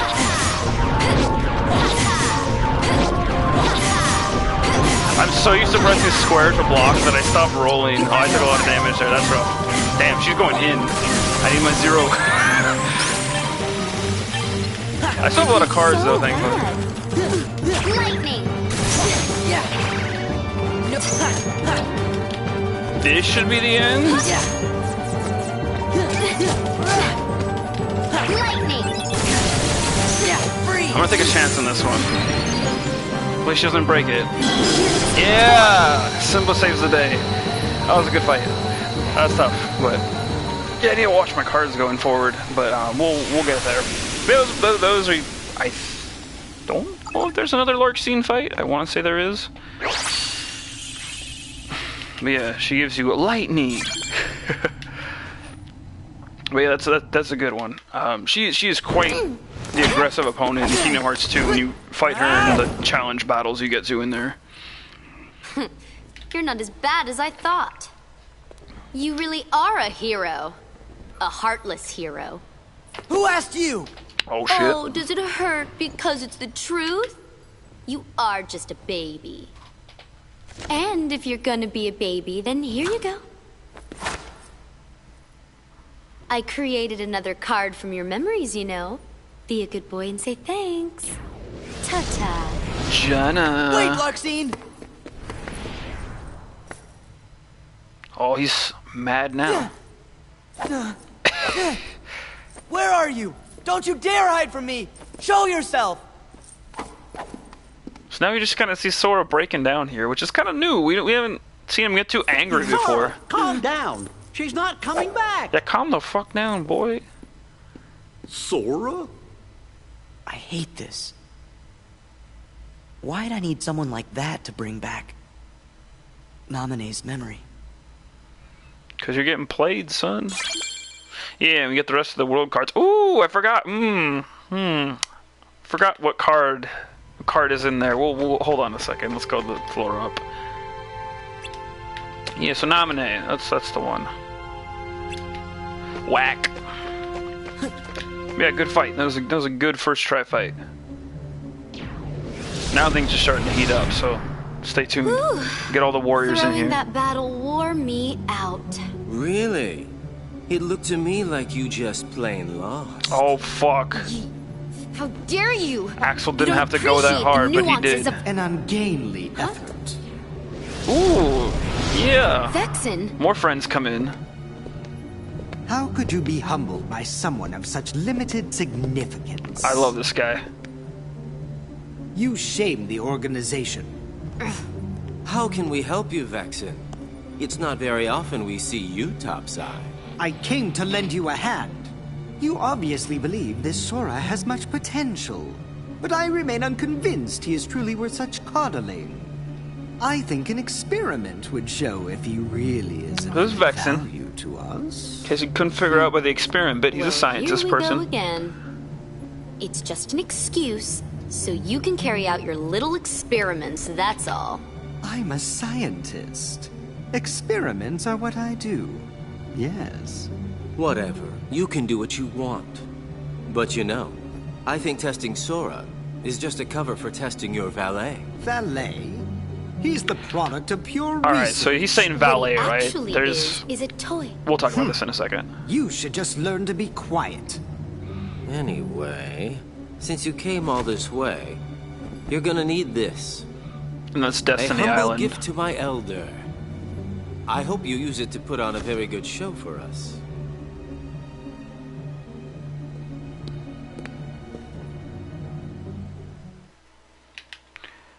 Yeah, and those feet at the end, those are Vexen's valet, as it were. We don't have time! They've got Naminé! We gotta rescue her! Oh my god, Sora's just... So you can see he's obviously descending into madness, Sora which is kind of sure fun. does seem like he's upset. You be too. He just remembered a friend, but found out she's in trouble. Good point. I guess if we heard that the king was in danger, we would be pretty upset about that. Man, if you heard too. King Mickey was in danger, you'd be like, nah, it's gotta be a lie. That guy just travels everywhere. Mickey and KH2 is so fun. We'll meet Mickey later in this game, though. I will give a tiny little tidbit for anyone who's never played through Chain of Memories all the way. Mickey does show up later in this, but we'll get there when we get there. Anyway, yeah, we're on to the second wave of levels. Not as plentiful as the first, but we got some fun stuff going on. Yeah, rescue nominee. While I'm here, edit deck. Okay. How much does... Takes 40. Decreases value of enemies card when your card is broken. Stop enemies from breaking attack cards you use. I feel like that could be pretty strong. I'm gonna throw some enemy cards in just for the laughs. I think Jafar is a little better than Oogie Boogie right now. I didn't really need health cards in that last one. At some point I'll just buy or like hunt down more health cards. For now I feel I'm safe. I'm not struggling too much with that. I've been pretty sparing, so we'll see. We'll see if I need the regen, but yeah, let's go. So our next set of worlds are... We got Atlantica, which I think I'm gonna go there next just for the fun of it. Then we got... Hold on. Sorry, I went the wrong order. Okay. Sorry. Atlantica, and then we got Neverland, which is, again, pretty straightforward from the last game, Hollow Bastion, but then we got a world which I am very happy that we are going to probably end with tonight, actually, with how things are going, and that is motherfucking 100 Acre Wood. Yeah, so there is a Pooh level here, and it's just as chill. So having this as a full world, even though Pooh was a full world in Kingdom Hearts 1, I think kind of makes it for the fact that there's no Tarzan in this game. It like fills the gap, which is like Tarzan would have definitely been one of these cards if they had the license for it again, but they didn't. I don't know. I'm thinking what to do first. I'm actually thinking I just say screw it to order, and then we'll do Hollow Bastion first. Cause I'm trying to think of boss fights and other things that we might get from somewhere. Or like abilities even. Oh no, I said I was gonna... there's a reason I was gonna do Atlantica next, but I guess we'll do Atlantica next and save Neverland for potentially next time. But hey, we're doing okay, so who knows what we'll make it through. Yeah, welcome back to Hollow Bastion. It's been regulated to more of a regular world here. As much as there's like amazing plot stuff that happens in Hollow Bastion and Kingdom Hearts 1, it's much more laid back here. Like, again, it's a memory world. Even though like floor's down from the last stream, in case you forget.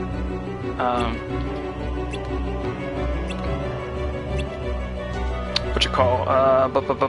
Like Sora, and then we're forgetting the name of the castle, but who knows? So Belle just shitting down on Beast right now because who knows?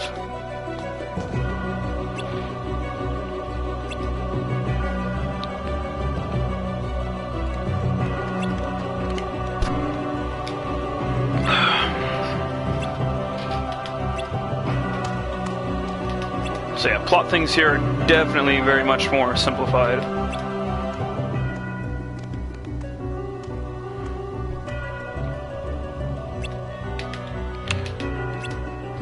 The pacing on this game in general isn't too unbearable. Some people actually did enjoy watching this the last time, so I'm very thankful for that. But I always worry because I know things in here are not as like smoothly paced as pretty much every other Kingdom Hearts game. Like it's definitely just different. So yeah, we got elevators and stuff going up and down, different switches to hit. Okay, I think I know the layout of this map, even though I chose another world for it when I was on my other file, so we should be pretty fine getting through. I'll do a couple battles though, as I have been doing. Yeah, it's weird to see Hollow Bastion take such a back seat when you had it pretty much be like the place where everything happens in the last game, or at least everything important anyway.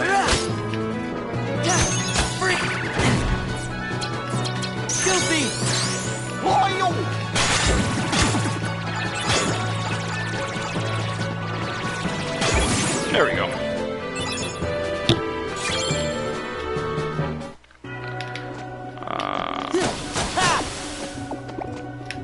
Let's see here.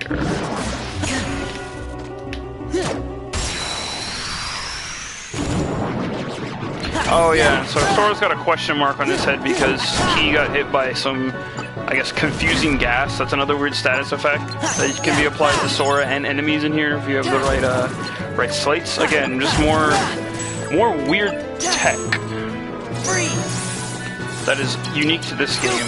There's not stuff like that in the other games. I think in Birth by Sleep there's some weird status effect things too, but still not as much as here. There's just weird stuff. And I don't know if this kind of like weird status effects, if they'll make an appearance in Kingdom Hearts 3, because I don't know if they're gonna stick to more of like the action-based combat, or they'll give you like an in-between. I think it'd be fun. I definitely think it'd be fun to have something like that. But I don't know. I think them playing around with weird stuff like that is definitely a sign of the fact that it's like, yeah, this is a side game. They have a few more liberties for how much creativity they can have, and you know, they really see what'll work best for the benchmark game. So I'll take some awkwardness here if it means a more smoothed out system later. Hey, I got a key to rewards finally. That's cool.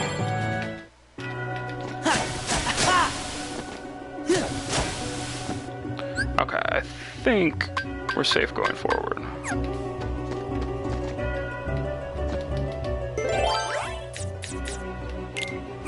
Should be able to just open any door. I'll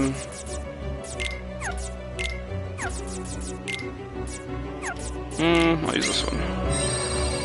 Again, forgive my card scrolling, it's just... I really try and be as sparing as I can with certain cards and like use any doubles I have, just because you never know when you're going to come across a really hefty card number door. See, now my problem is I don't even know if... Okay, well, I'm going to open this door first before we come back and fight here. It's just now this hallway is going to get confusing. That works. I just wish, again, that there was a better indication on the map. I was going to turn my light on. It is getting a little late. I say it's still kind of light out, but I may try and improve the lighting situation in general, because I know a lot of my light is in the background. It should probably be in the foreground more, because there's a lot of reflection off my TV, but I'm learning.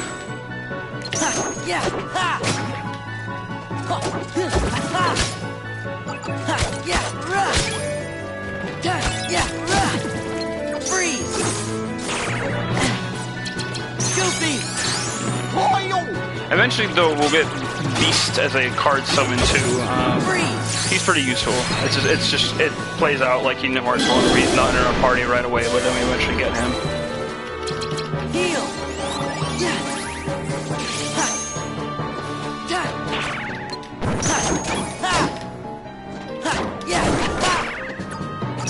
Anyways, how's everyone doing tonight? I know we're just kind of hanging out, going through here, but hope everyone is having a good time. Hope your weekends have gone well, didn't party too hard.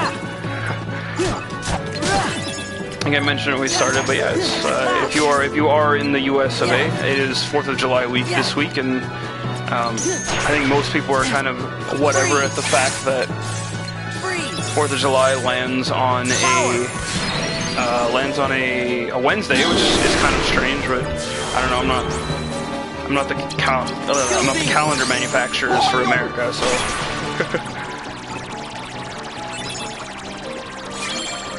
I think everyone's kind of just content to have go to work 2 days, take a day off, go to work 2 days, have a weekend. I'm not sure if it lands on Thursday or Friday next year, but we'll see.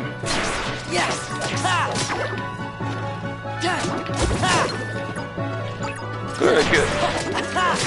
Glad you guys are doing okay. But if anyone's got any questions about Kingdom Hearts or how to start or weird shit you need explained, feel free to shoot it in the chat. I'm just chilling, grinding out these hallways right now and pushing forward for the good plot stuff. Yes, 4-day weeks are always better than 5. If only the 4-day week was either at the beginning or at the end, but I don't know, having a little gap in between there is nice. I don't know, I feel like I will always be, if I go to work for 2 days and have even just 1 day off in between my next cycle of 2 or 3 more days, I will always be a little more, like, let's say, peppier in between. Maybe that's just me.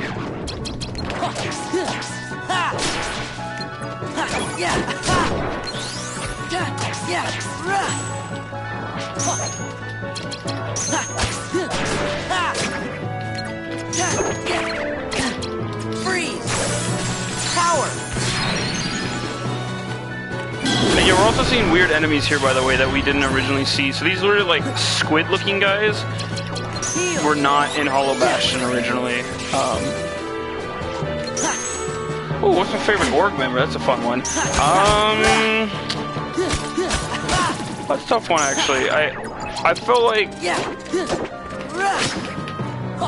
my gut reaction, speaking as like 14-year-old, 13-year-old me, like the first time I saw the organization and like their designs and everything, I like just like straight up screenshot, like, oh, I don't know this guy, but he looks really cool. Was this like probably one of the most boring members, and it's this guy named Lexaeus. He's this big old buff guy with a big old dumb like axe sword weird thing that he wields. He is in this game, but he is one of the most, I think, plain and bland of the organization members, as I've come to realize as I've eventually played through the game. Like, oh man, this guy is way less cool than he looks. His fight, though, is really cool in the way that they translated it from 2D to 3D, and then his challenge battle, or his data battle, as you can call it in Kingdom Hearts 2, is also really fun. It's got some great mechanics to it, so we'll talk about that again. So as far as just like straight up, like I was like 13 when I first saw these, and like which one did my like edgy self drift towards? It was kind of him, but I think over time,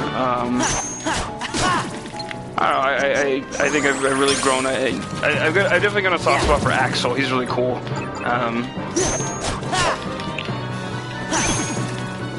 Either Axel or poor Demix. That guy just gets it hard.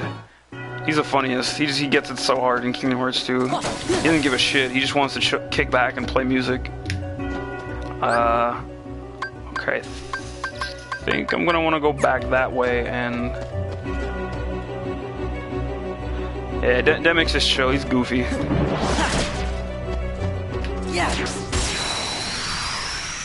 But if anything, if you then want to put that in an arbitrary order, those are probably like my top three. Right? The one who's designed my like edgy young self first drifted to, because sure, why not? And then as far as I guess other ones who have slightly more personality added to them, definitely Axel. He's a favorite.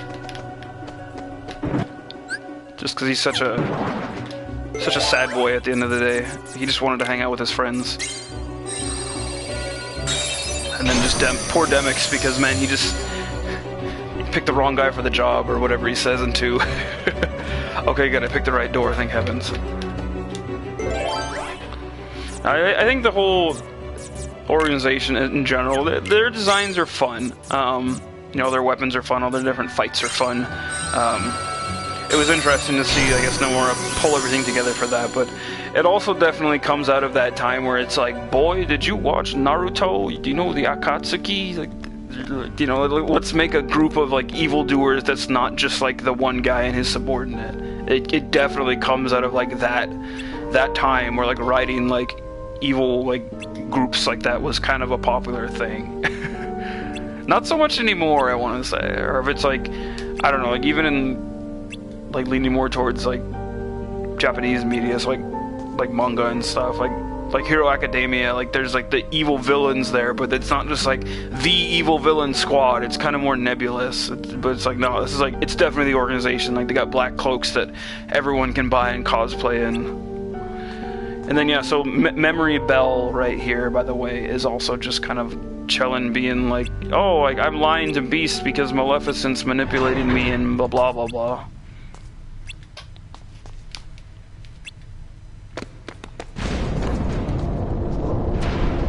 But it's interesting to see them use the library room here and like use the secret doors that you find eventually. You get this ominous walk-in on the camera with Maleficent.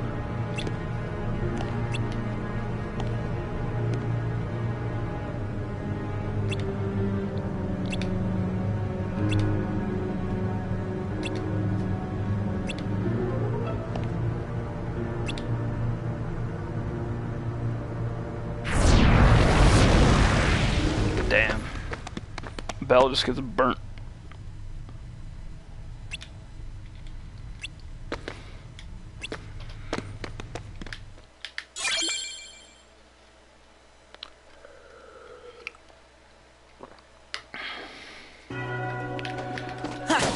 I mean, I think the organizations members are cool. That's what I was saying earlier. I really hope, you know, for Lucky that we get a little more fleshing out of some of the ones that I want to say bite the dust here. And I'll actually show you guys, by the way, while I'm here.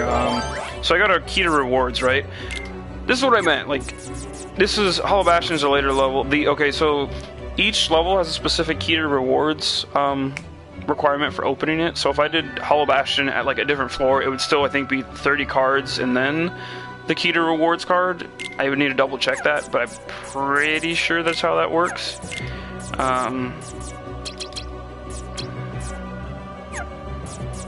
Let's see. I don't want to burn through too many of my cards. I feel like we have a lot of good stuff, but for this example, though, I think this will be fine. Use that. I just want to show you guys what it looks like when you get a key to rewards, because you get a good one for Hollow Bastion.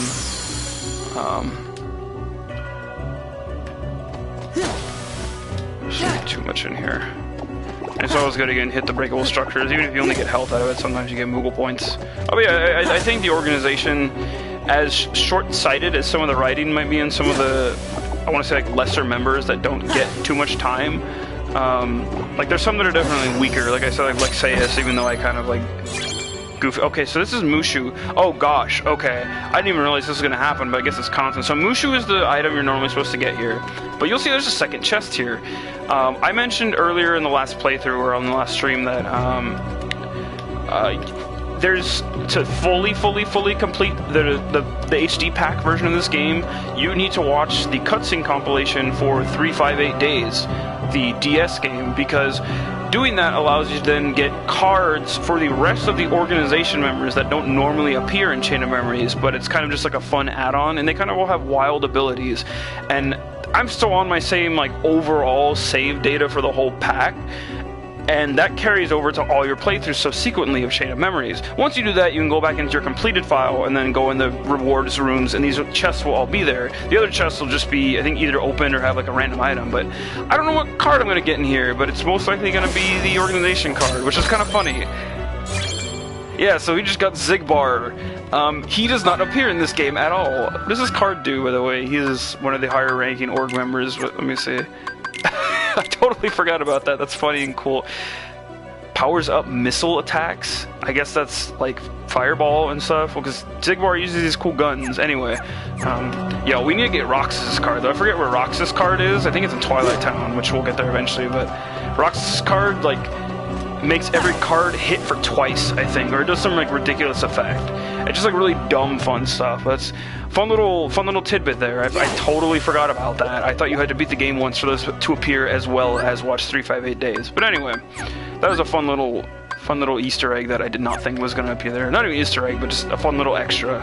So there you guys go. I probably won't go hunting down too many more rewards cards, just because that would take too much time. If we randomly get them, or if I get them in grinding, I'll try and pick some of the fun cards up in between, because hey, why not? But it's usually either cards, slates, or like always definitely those extra organization member cards. That's funny though, I did not expect that to happen. There's other weird ones you get too, like there's you get one for like Ansem Seeker of Darkness, you get one for, I don't know, I'm trying to think. There's definitely some weird ones. But it's cool to see them just throw those in for fun extras for really just ridiculous abilities that you get from them. Like, I don't need a power-up to, like, my projectile attacks that I can shoot off in here, but hey, now I have one. I don't know how many attacks that lasts for either, because those usually do have a limit, but that's cool.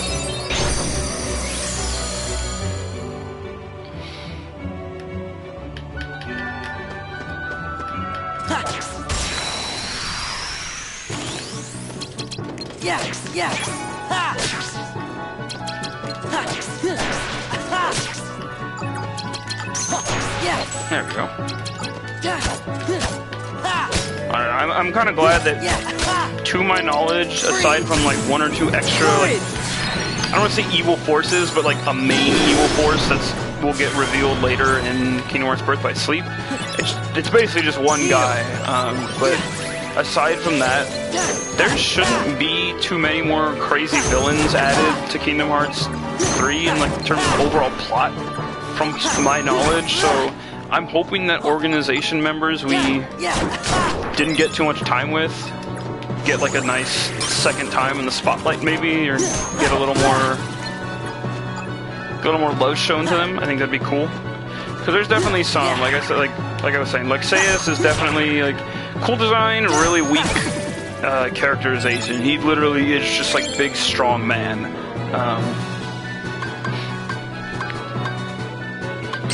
And then there's a couple other ones, like playing through Kingdom Hearts 2, there's a guy named Luxord. His trope is that he's a gambler, which each of the organization members' like weapons and like what they do in battle are sort of loosely like supposed to be like references to like, here's this RPG / Final Fantasy job,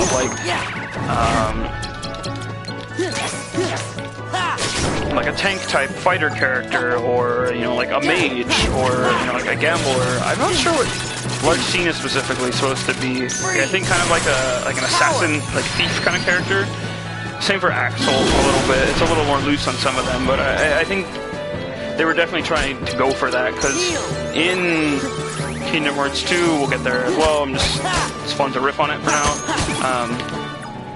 There are more nobody enemies. That's what the organization are. They're a group of people called nobodies, which again that'll be delved in upon when we get there. But the nobodies, there are like lesser nobodies who are just like kind of different enemies in the way that Heartless are. And of these lesser nobodies, you have a variety of different ones that you come across, and a lot of those are themed after. There's like a specific organization member that controls them. So. Like Zigbar controls the sniper, so he's like the archer sniper character. Or then there's a guy named Zaldin who uses lancer characters, who's supposed to be like a dragoon in Final Fantasy. So it's pretty cool how they like tried to theme it like that.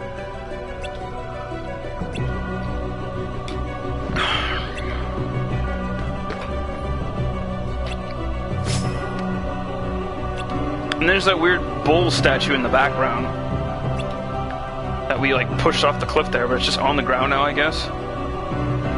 When we were originally here in Kingdom Hearts 1.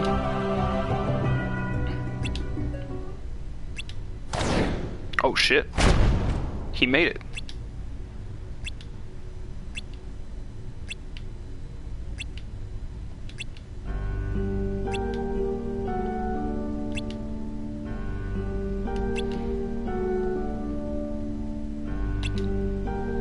Oh my gosh, Beast, you're so dense. Memory Beast.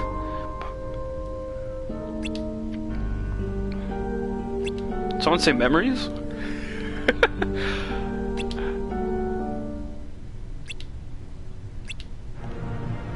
Oh shit.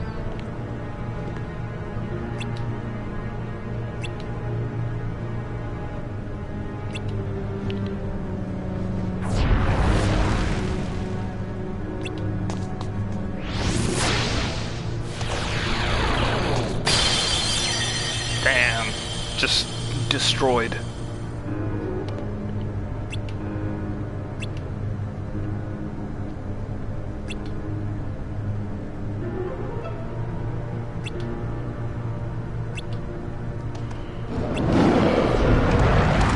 There you go.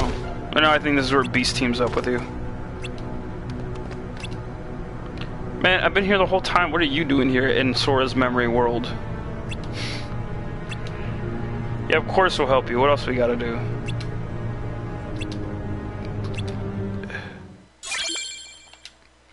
Oh shit. Okay, and the final door is over here? Yeah.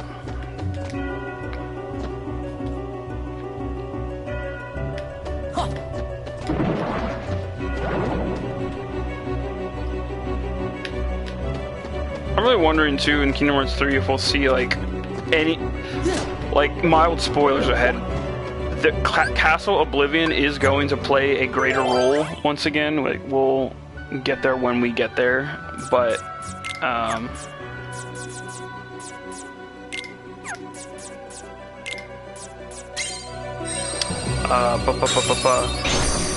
that aside though, I don't know if card battles will make a return. I think it'd be really cool if, like, for funsies we got to return to card battles, but I'm kind of not holding out for it. Like if there were just like one fight where they were like, you have to play with the cards, Sora, that'd be really cute, I think. But unless they implemented it really well, I think it'd be kind of jarring for many. Yes, okay, I got the right door. What level am I at? Oh, I'm 30, I can go do this. Yeah, I think it'd be kind of jarring for some if that was like how that panned out, but I think it'd be cool though to see them try and like bring the cards back for like a fun little like last stint, if you will, when we go back to Castle Oblivion. I don't know, we'll see. I'm glad though that, you know, because Castle Oblivion, even here, like once we get farther in the game, we'll see that like it's kind of not really explained how the organization initially comes to find this place. And like when you first come across it, it's just kind of like, oh, this is like the next weird place. It's just a castle, like what significance does it have? And turns out it's pretty fucking significant, you know. I'm not sure if that was planned from the beginning, but I'm glad it is, because this is a weird but cool place. It'll be interesting to see. Interesting to see what they do. Oh, hey, we got Beast card. That was awful. He did nothing. Oh my gosh, get up here. There you go, good Sora. Yeah, we'll see. As far as the original Kingdom Hearts world, we've already talked extensively, like almost every stream, about what worlds we want to see in the next Kingdom Hearts, or, you know, etc., etc. Everyone's excited, there's different stuff we want, but I don't think I've ever touched on like original Kingdom Hearts worlds actually, and whether or not those are going to show back up or not. I don't know. Traverse Town is a world I've seen like in and out. Traverse Town is not in 2. Hollow Bastion in Kingdom Hearts 2 kind of takes over the space of like what Traverse Town served as in Kingdom Hearts 1, like the kind of hub world of sorts that you go back to for like item fusion and other things. So it's kind of that, but I see if Beast will actually do it this time. Yeah, boom. Woo, sick. But yeah, Traverse Town is in Dream Drop Distance, and I think one other game. I'm trying to remember. I don't know. Traverse Town's cool, but I don't know if we'll see that again, because Traverse Town is sort of like a world that exists because other worlds are falling apart. So it's kind of like it exists when it needs to, or it's like it's brought up in terms of like it being a memory world sort of thing, or a dream world. So who knows? Hollow Bastion, I assume, will most likely make another appearance, since that is kind of becomes the new de facto hub world. I'm trying to think what else might make an appearance though. I don't know. I don't know if we'll get a whole new like original Kingdom Hearts hub world. Like I don't think Castle Oblivion is going to be a hub world. I think it'll definitely be a world we visit and maybe like have a good extensive chapter with. But I don't know. I don't think we'll see a massive return here, if anything. But okay, how much experience do I need to get to the next level? So that'll determine whether or not I keep battling. I'll do one more fight, then we'll go in.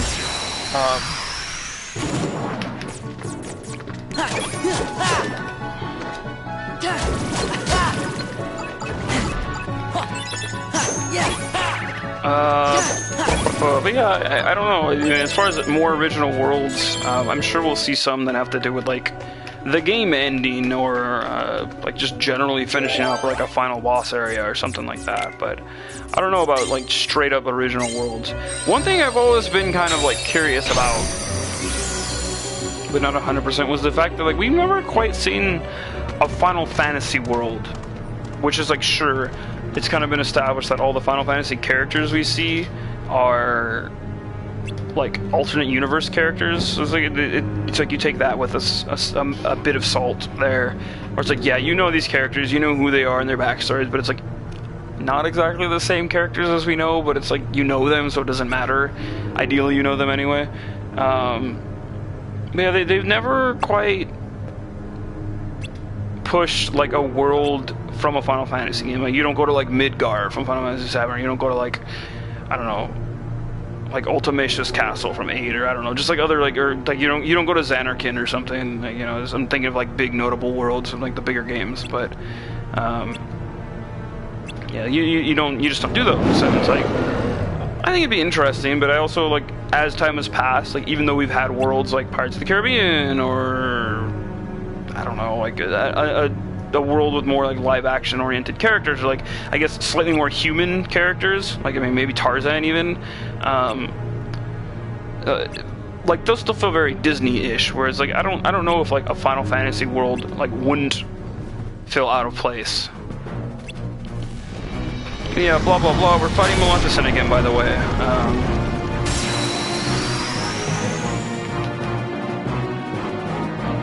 Yeah, exactly. It just like it's like for the sake of what it is, it's simple enough to accept like okay, these are like alternate universe characters that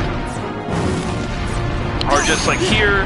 It's like you know these characters, but they might not exactly be the same faces you've met before, even though they clearly are. It's kind of like that's easy to accept when they're in original worlds like Traverse Town or Hollow Bastion or whatever. And they already kind of said like, oh, we all come from Hollow Bastion anyway. Like this is our home world.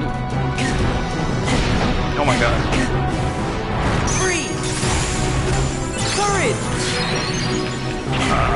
Hold on a second. Excuse me. There. Yeah. Anyway, before I can continue that conversation, this is Dragon Maleficent. You just go straight in. No first form, second form, Maleficent, like in, like in Kingdom Hearts 1. And I'd say she's significantly easier in here. The hardest thing really is the fact that like her fire covers a big area on the ground, and that's kind of annoying. Yeah. So a lot of it's just card breaks and making sure she doesn't get that out, but just like patience. And then the Zero Mickey card, like as you saw, gives me that platform to jump up on and then kind of float around her head.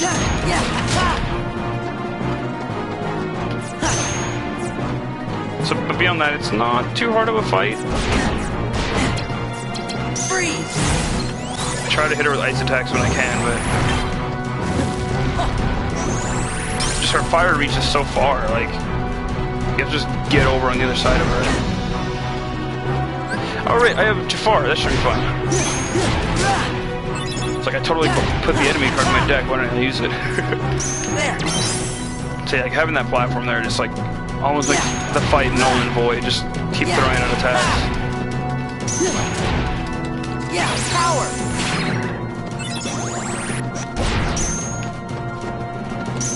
Heal!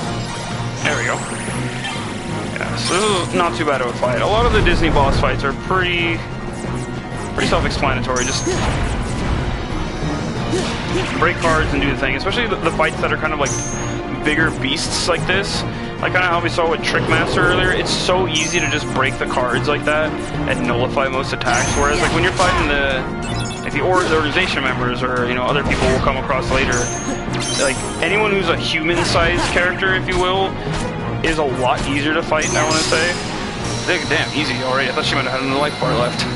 The big monster creatures like this are a little easier to fight just because they're so like sizable. Just break cards and then get in there. Like Dragon Maleficent on Kingdom Hearts 1 is a bit of a challenge. It's kind of tough, but not too bad so far. Her card, I think, gives you a good damage boost too. Anyway, back on our conversation topic. Yes, 100% agree. Like, yeah, like, I think it's easy. Oh, I didn't even want to take HP there. Oh well. It's easy to explain. Yeah, like these characters you might recognize are here, but they're in unique worlds they created. So they're here, but they're not here. Alright, so, hey, Belle is just suddenly back in this memory world because who cares? Something Princess of Heart. But yeah, if we suddenly had like a Midgard or I don't know, just somewhere from any Final Fantasy game, I think that would be a little more jarring. It's like, wait, here's a world, but it's like we've already been told that everyone is from Hollow Bastion, technically. But then it's like, well, how do you explain Cloud, who is just like wandering the realms, and then like Sephiroth is there? I don't know. Like again, it's like that. It's that stuff you take for granted. It's like don't ask questions at that point. But it's like, okay, you get it. Like they're characters that are already somewhat pre-established. You get it. So yeah, I don't know. I think having, as cool as the idea of having a Final Fantasy world would be, it would be a little jarring because there's just so many from so many different games. But we'll see. We'll see who makes the cut too. I think I mentioned that on like another stream a long time ago of just like what Final Fantasy characters might be put in, because the big heroes and such definitely played a role. Like going through Kingdom Hearts 2 again, like because the gap between Kingdom Hearts 1 and 2 was pretty small. I mean, like when you have 10 games plus to draw from, you know, and the first game is definitely going to have a lot of different faces. 2 has some new faces. Like there's some weirdos in Twilight Town. Like you get some deeper cuts, like Raijin or like Vivi or Setzer from Final Fantasy VI even makes an appearance. That made me super happy because I love that game.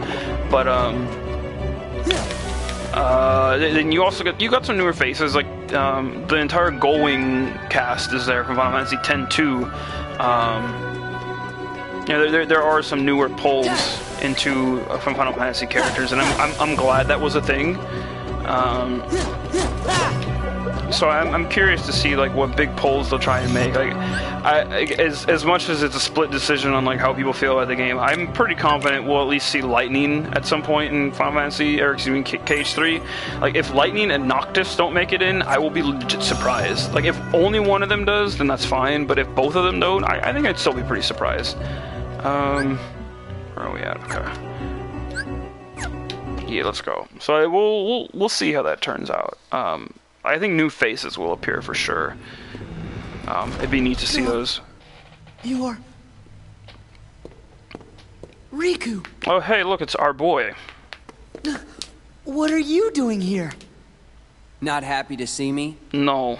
Let me know if I'm getting in the way. You know, of something that's more important. Huh? I didn't mean that. Spare the excuses. I bet that you had all but forgotten about me. Are you crazy? Come on, I came all this way looking for you. But you're not anymore, right? Now it's only Naminé that you're looking for. But how would you know that, Riku? You don't care about It's almost me, like you might just not be like Riku. You never cared at all. Yeah, so this is about her feelings. Well, you'll see. Naminé's? I knew it. Never even gave it a thought, did you? Just 'cause you want to see Naminé. Sorry. Doesn't go both ways. You get fucked, Sora. Tell you the truth, Naminé doesn't even want to look at your face. Why not? You should ask your memories. Why Naminé disappeared from the islands. Remember that, and you'd know. Ooh. Did I do something? Also notice Donald and Goofy fault? aren't here. Riku. Oh, it's Dark Boy. Go home, Sora. I'll care for Naminé. Anyone who Also, goes near her. Something I forgot to note out. Look at the blue eyeball Goes there on through me. Riku's sword. Y'all are gonna hate me for what's this, wrong but with you? keep We're that supposed blue to be eyeball friends. in mind as you see it on different Please, designs Sora. in the future. That's all I'm Since gonna when say. have you ever cared about me? Riku's is one of the first weapons where we not see the that. only But one who's sick of looking at you. So am I. yes, Sora, you're ugly. Get out of Riku, here. Stop it! Anyway, yeah, fight with quote-unquote Riku right here. The music is dramatic like our old fight with him on our own, but this is one of several times we'll fight Riku here. This is not a hard fight at all. Just break cards and be patient.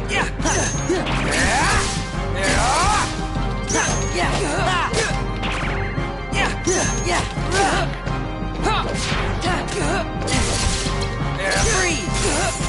Power! There!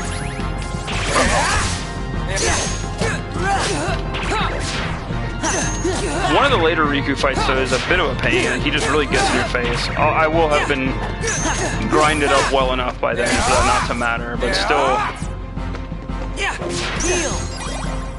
Trying to. Oh, there you go. Give me that Donald card. Yeah, having friend cards here is always a benefit. Oh, that 9. Jesus. I'm trying to throw a combo in here because Donald is a burnable card. Oh, really got him both of those. Jesus. Yeah, more Donald cards. Let's go. This Riku, as you notice, is not throwing out slates in the way that like Larxene was doing that heavily the last round. Free! Heal!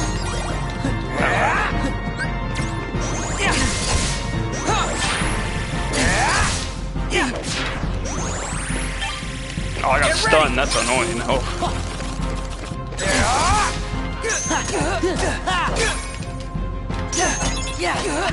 Should be able to just wail on him now with Jafar.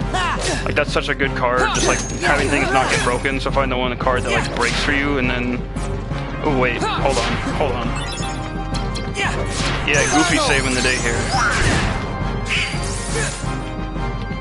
This Goofy should knock him out, actually. So let's see. Oh my god. Yeah, strong Goofy. Goofy's the strongest boy. That was a pretty easy fight. That's not too bad. Riku's definitely pretty vicious in his attack cycles, but nothing unmanageable at this point.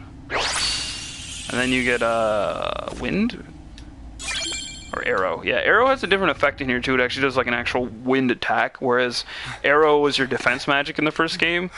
Defense Riku, magic gets please retooled wait. pretty cool in Kingdom Hearts, so you get a reflect spell instead, which really works well with some of your battle stuff there. But we'll again get there when we get there. But yeah, Riku ran away like a little bitch, as he is known to do. Almost like this Riku isn't Riku, you guys. Actually, wait. I'm gonna walk back and heal myself. There's a floor, and I don't think it's this one, but I do know there is one where you definitely, you do a fight, like on the end of the floor you're on, and then you walk up the stairs and see a cutscene, and then you do a fight right after it. I'm pretty, like, 99.9% sure that that's not right now, but I know that happens eventually, and I don't want to get as exposed as I could if I had that happen to me, but we'll see. But yeah, see, now we're actually getting plot and other things good going on here. Riku, where are you? Absolutely nothing. Sora, are you okay? Nope. Don't worry about me. Riku, what happened? So mean, Riku. Sure was strange. Almost like Ansem was back, controlling Riku again. But we got rid of Ansem for good. Then I wonder Psych. what is wrong with Riku. Hold on! The kid! If he's with Riku, he might be in danger. I thought they have such a good memory on that. Sora? That Sora's just a true sad boy. I know. You're thinking Riku isn't your friend. But that's just not true. I'm gonna close my curtains while this cutscene is sure? going on. Well, I know he said some awful things to you back there. But you There we gotta remember, we are in Castle Oblivion. Why is Jiminy suddenly the voice of folks lose their reason? memory here a little bit at a time. Riku's probably just forgotten that the two of you were such close friends. Like, even That's though all. I've already exposed that So he just forgot? that Riku's like not My Riku. guess is that's so. But Sora, instead of being sad, we have to figure out a way to help Riku get his memory back. Jiminy actually has a fairly good If we all explanation work for all together, this, if why, that were we're it. sure to get you through this. No need to mow. Jiminy's right. You shouldn't push your friends away. Rock's Yeah. way better. Okay.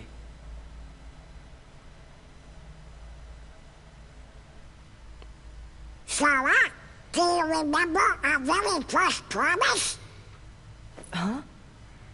Always smile.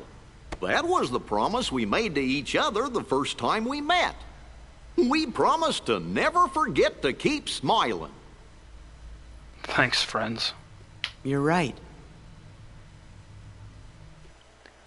And there you go.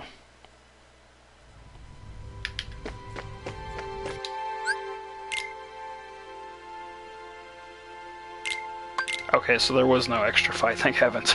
I would have been super exposed on that one. Oh, hello, welcome. This is Kingdom Hearts Chain of Memories. I played it on PS4. This is on the Kingdom Hearts HD pack, like her 1.5 plus 2.5 HD pack. Welcome, welcome. Hope your Sunday evening is good. Let's see. And yeah, Sora's just suddenly happy again. It's almost as if Emotions are running high in this castle. I know exactly what we're doing next. We're doing Atlantica next. If I do have time, I may end this night with a Book of Pooh, because I do love doing that with y'all. Showing off some of the mini games here is gonna be neat though, so we'll see how time permits. Yeah, let me just pull out that Kingdom Hearts Fortnite. So yeah, the reason I wanted to show off this world right now before we start closing up shop later is, look, we're in Atlantica, but we are on foot. We're just regular, and they are breathing, and it's like the most jarring thing ever. Like, what? They kind of question it, but then stop questioning it, and it's like, I get that we're all memory creatures now, and it's like nothing even matters, but like Ariel, even though she's memory Ariel, doesn't even like stop to ask. It's just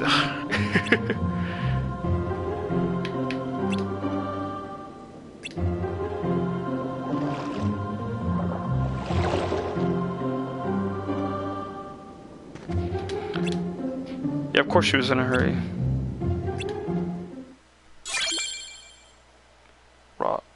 Roxable? I can't say I do. I'm sorry, Mr. I'm sorry, Tristan. I do not know Roxable.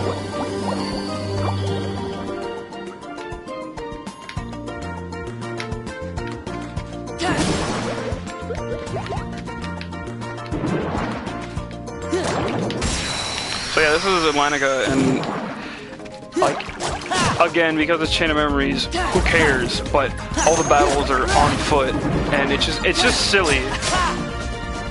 Because you can like hear Sora moving around in the water, and it's silly. It's silly as all heck.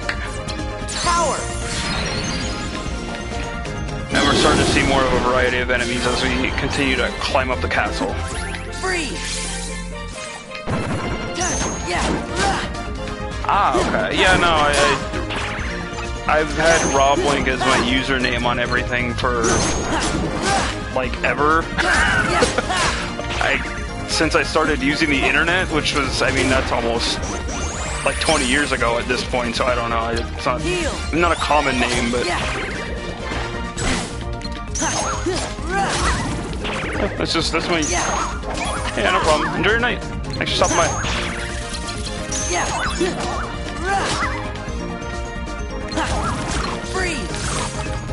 Anyway, yeah, this is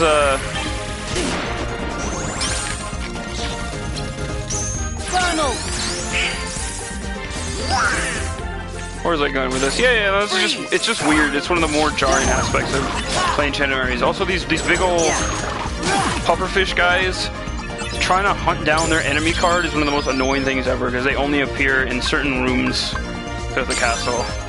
So it's throughout Atlantica. Definitely an annoying enemy to get a card from. Aside from that, there's not too many hard enemies to get cards from in this game. It just takes a little time to grind it out.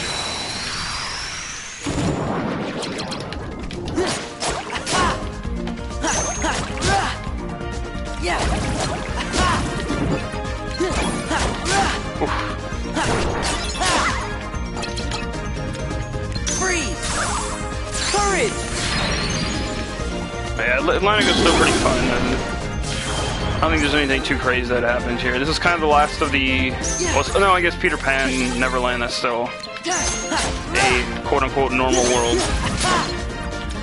And boy, is that a bigger one. Like, Atlantica was a pretty big world in Kingdom Hearts 1. Like, that was one of the more sizable ones with all the swimming you had to do, and like, it was just a bigger environment.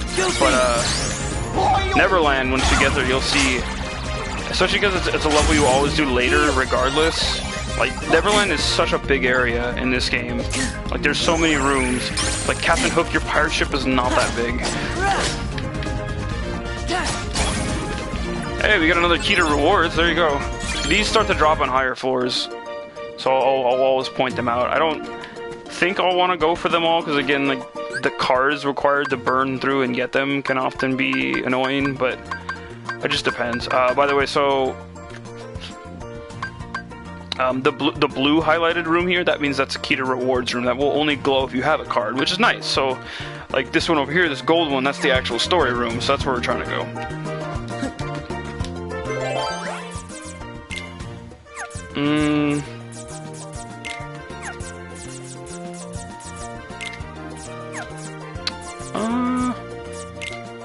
I'll use that one.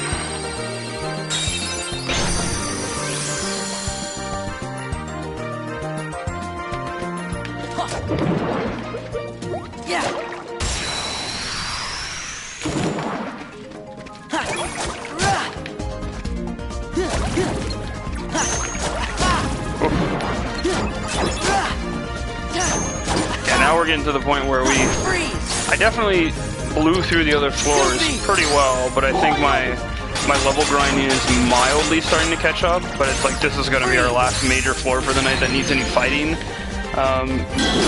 If we get done in a fair enough time, I think we'll be able to hit up the Book of Pooh world for this.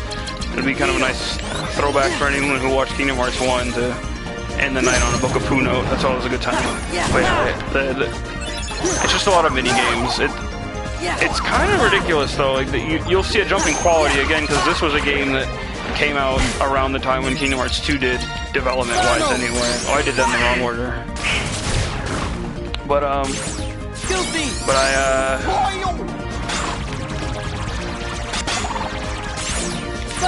still think that some of the minigames here are quite ridiculous.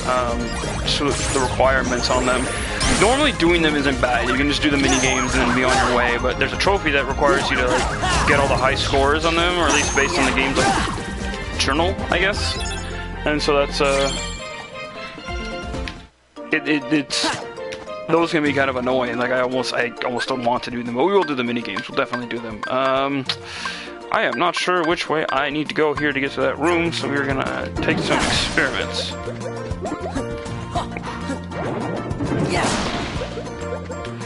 I haven't been getting too many card drops on items either.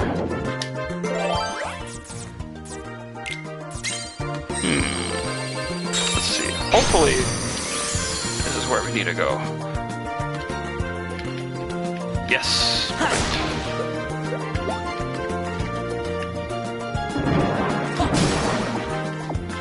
Okay. Card we have a lot of. Gee, I wonder which one we have a lot of. Oh no, did I come to the... Wait, where's this trying to send me? Oh, okay, well, now we're there at least. And because I burnt that 6th card, that will still be there later when we come back, so that's fine. At least we need to know where we need to go for that. So let's go back here.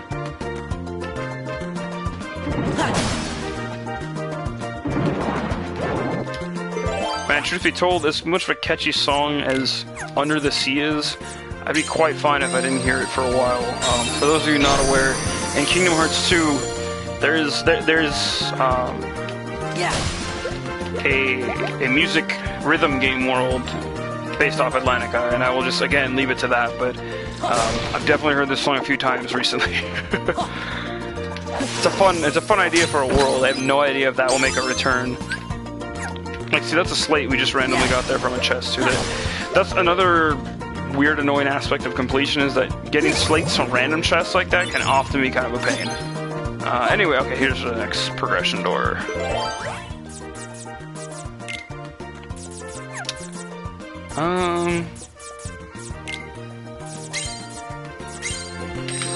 Yeah, let's go.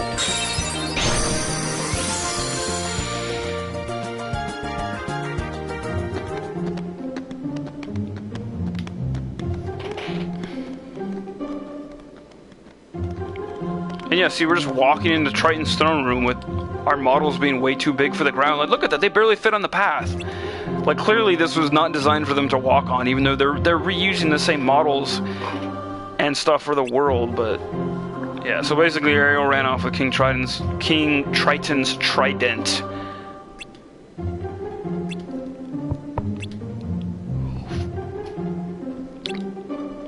And that's the general plot now.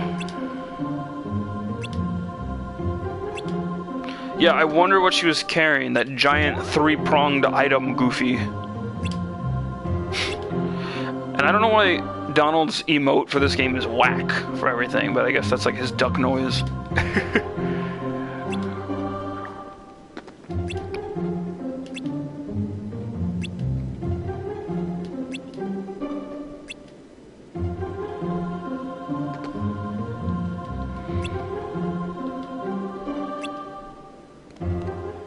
And yeah, Triton's just not there. I forgot if he even makes an appearance in here. We'll do a couple fights, but we already have that room down there open to get to the next area. What's the second card called? I just want to see what I know it's Key of Beginnings. Map cards. Key of Guidance, and then Key of Conflict, I think the final one is called? I don't know. Anyways, where are we? Yeah, look, we're climbing. We're almost done with the second third of the castle. Yeah. Feels quite good.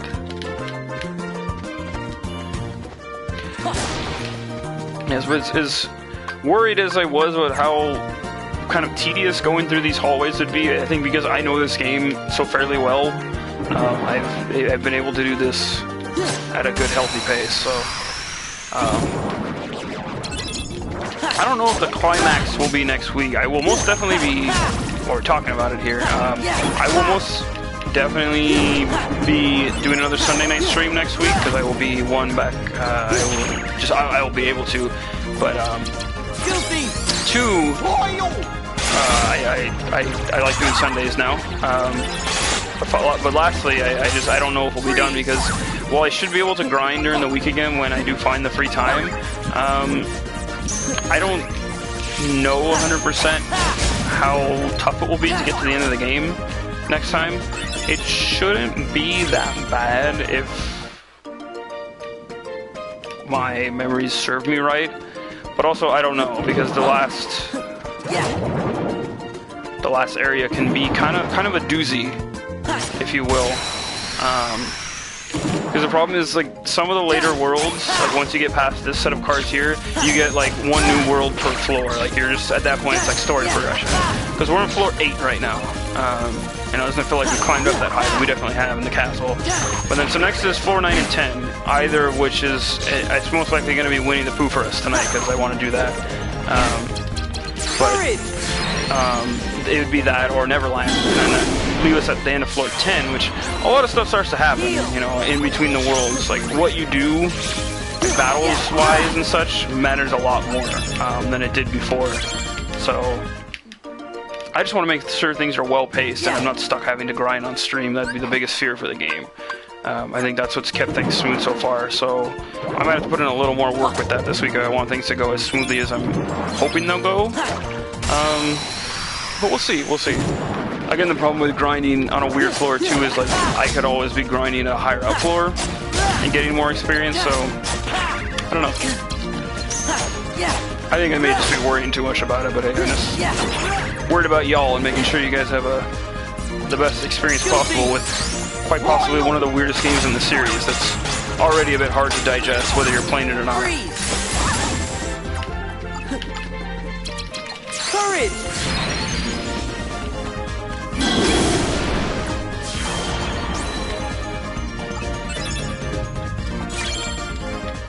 What level is Sora now? 32, okay. That's to be expected. I'm gonna go here.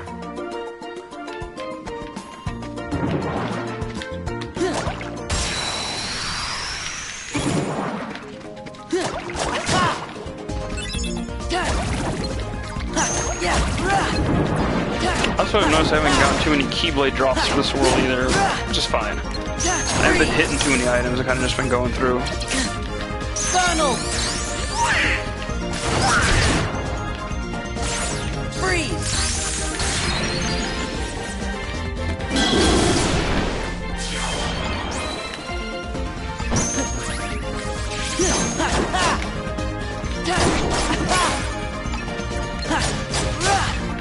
Just a shame I don't have some of the better slates and spells for later in the game. There's a couple of really strong ones that just, like, make battles almost not pointless, but it makes grinding them out much more of a breeze, like, no doubt.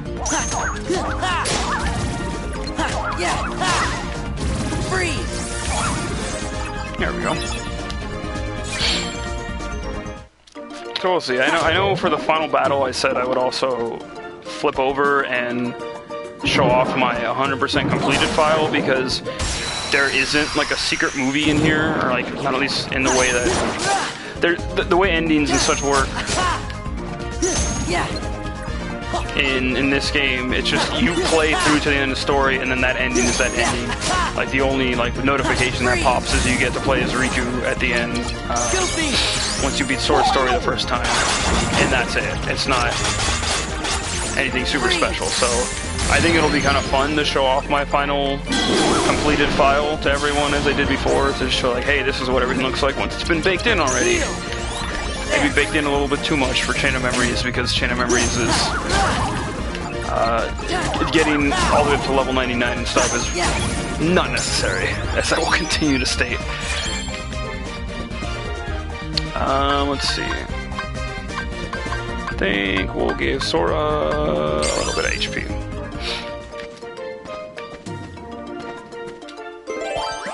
And yeah, we can just go straight through this one.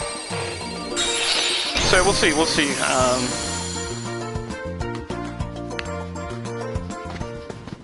I think worst case scenario, maybe our stream next week is like slightly longer, but at that point it's like, I know you guys don't mind.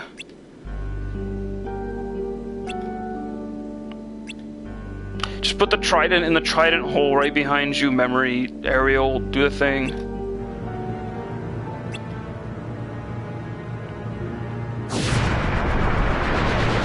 Here's Ursula, just popping back in.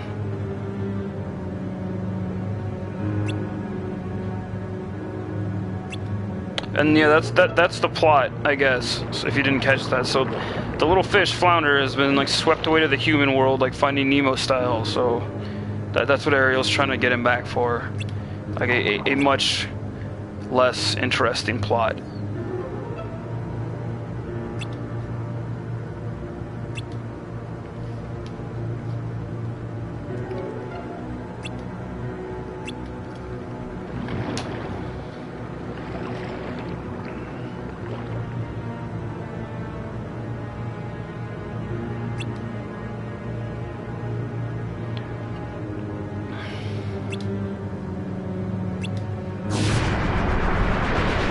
Man, the human world's not that advanced.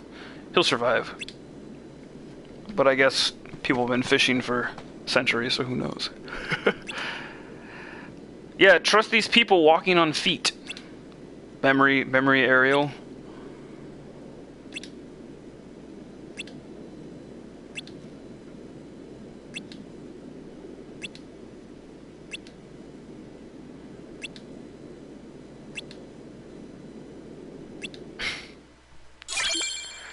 And Key to Truth, that's what the last one is.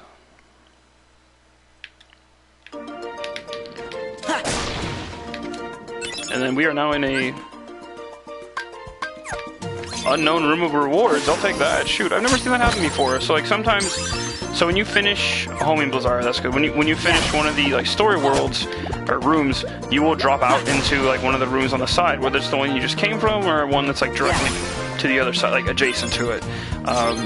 I've never seen it create like a rewards-based room like this before. I mean, I did obviously didn't get that much. I got a slate, which is nice, but I didn't get anything super meaningful. That's kind of cool. So let's go forward. I'm pretty sure that I just have to go completely straight forward and I should reach the room, but who knows? Let's go find the entrance to the last area first, and then we'll do a few battles to make sure we're buffed up for the last fight. I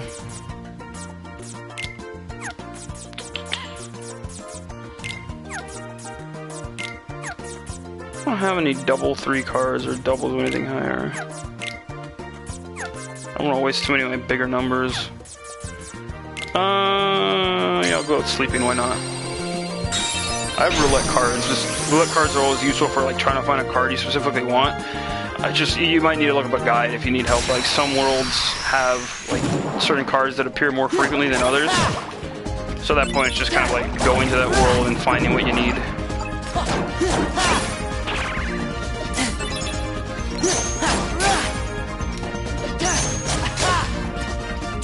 Freeze!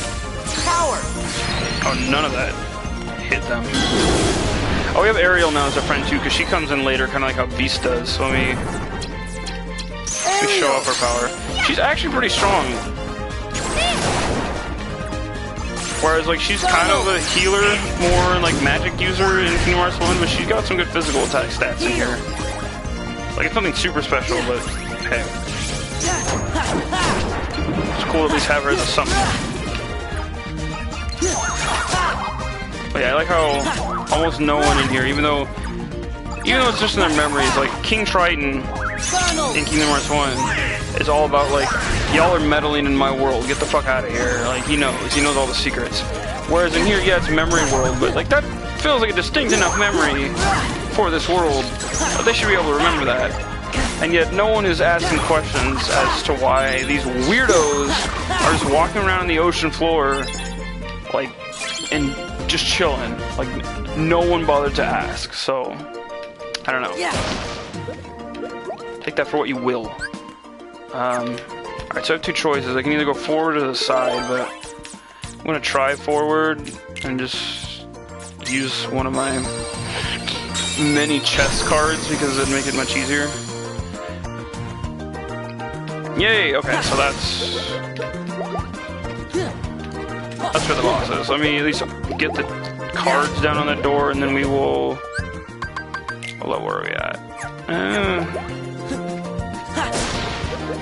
You know what? I think we should be able to win this fight.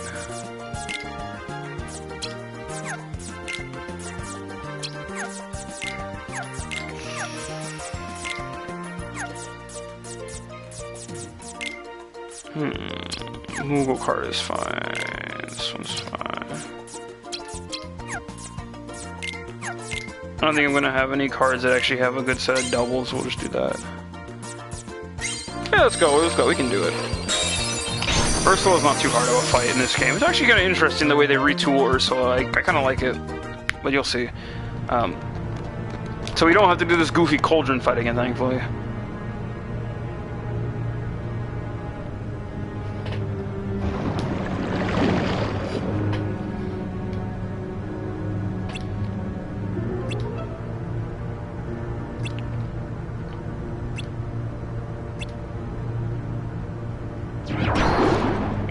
Oh, there you go. Just poofs him out of nowhere. Yeah, I knew something was fishy, Donald. Nice joke. And there you go.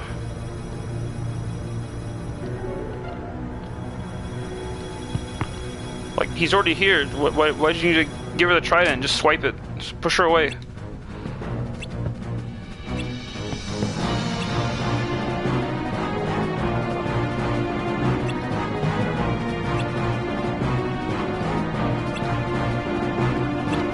Oh shit, she's just gonna kill Ariel. That's a cool animation, because you don't always get to see that. So yeah, we're fighting big Ursula again, but now you're on this cool pillar in the middle of nowhere in the ocean. I think this is an interesting retooling of this fight, kind of like Oogie Boogie. Aside from Jafar, most of the actual like enemies that turn big fights from Kingdom Hearts 1, it's interesting how they retool them. So Ursula has tentacles here that I'm just like not breaking any of the cards for. Jesus Christ. Okay, the Mickey card is definitely my friend here. And then that, once that comes out, you just take that and wail on her big old face. Freeze! Power! Oh, Ariel will be useful for later. Let's go! Okay, the key is to try and just break down her tentacles, which I can't see the life bar for them all, unfortunately. But they don't. Oh gosh, I'm getting really lucky with these Mickey card drops.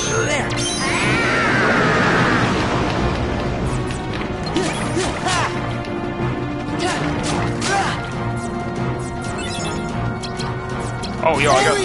Oh no, dang it! I should have saved those for her face. Oh, that was such a waste. That would have been so strong. Yeah, the fight's not too hard. It just takes patience, and you just gotta break your cards. So like, don't do any actual slate combos on her here. Just wait it out. Wait it out. I got lucky with those 2 Mickey card drops, though. That doesn't always happen. Freeze! Courage! And so like here, she's not stunned, but you can still jump up and do damage to her. I should probably use Jafar soon too.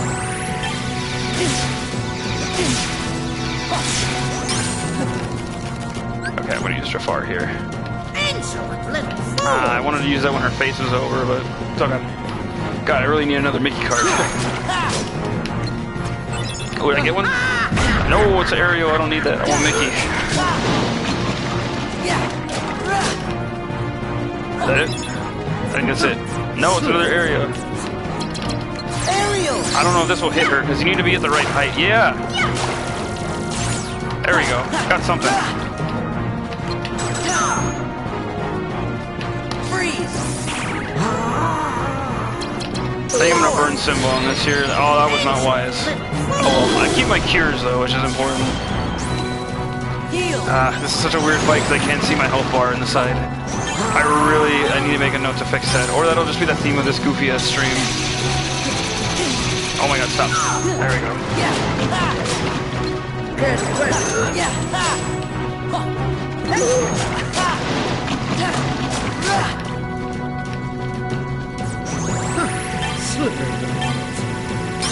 She just mumbles random voice clips from her fight before. It just sucks that when you break her card, you don't get like a direct in right on her attack. You have to wait for that. But thankfully, because I haven't been going in too hard on her, I should be able to just slowly cheese this out. And just because she stands at such a weird height. Yes, Mickey cards.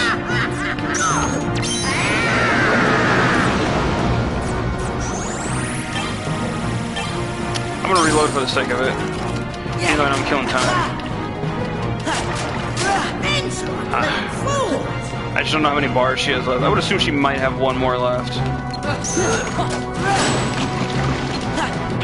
This is going pretty good so far. I thought I might have needed to grab a level or two at this point, but... Doing okay.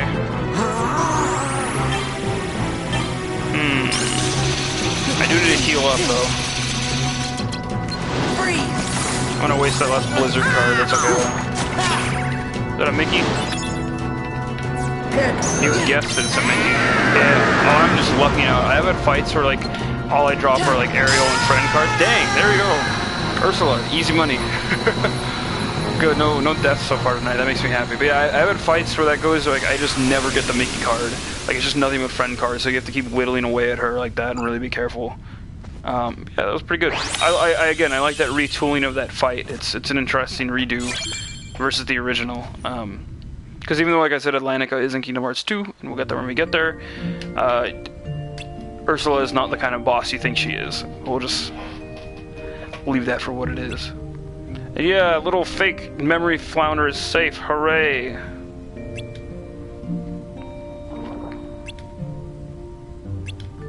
Yeah, you'll be grounded. Oh no.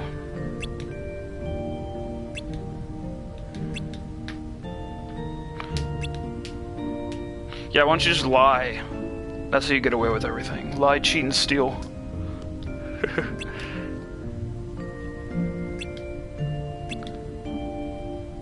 Yeah, don't get in trouble. Do the good thing, kids. Time to set your life straight.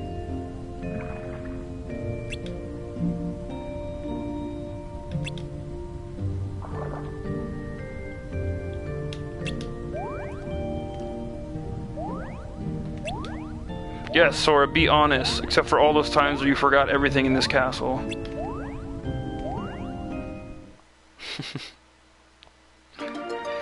Yeah, there we go, that's Atlantica. That went way smoother than I would have expected. I am 100% satisfied with that.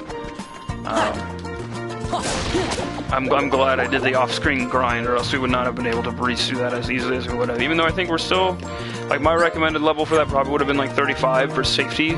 I think we're doing pretty well so far, so that ain't too bad. Ain't too bad at all.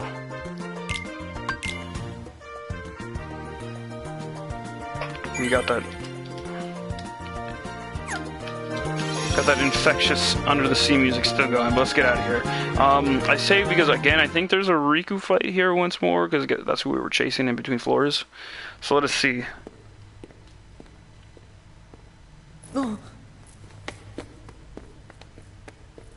Take the hint. I told you to go home. Not until I rescue you and Namine. I don't remember ever asking you to rescue me. Oh, fuck. Did you forget? Kyrie's there, waiting for us both to come home. You're the one who forgot. Oh, fuck. I told you at Kingdom Hearts when we closed the door. Take care of Kyrie.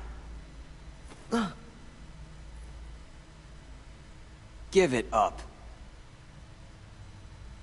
I'm not going back to the islands. For anything. It's not just for Kyrie. What about the rest? You can have the those rest. losers. Name them, forgotten. Sora. Name the That's rest of your enough. friends on the island. Selfie. Titus, What Waka. about you, no. Sora? Do you actually remember what they all look like? Do you actually remember that you course have a I mother, remember. Sora? Oh, these characters.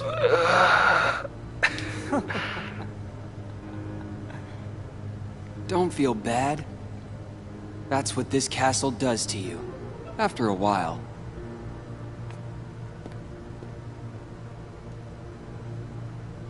It's good. You forget all the useless stuff and remember for the first time what really matters. Oh, these are the best. These are so the best I cutscenes. remembered it, Sora. I now know the one thing that is most important to me. Protecting Namine. Nothing else matters. Not a thing.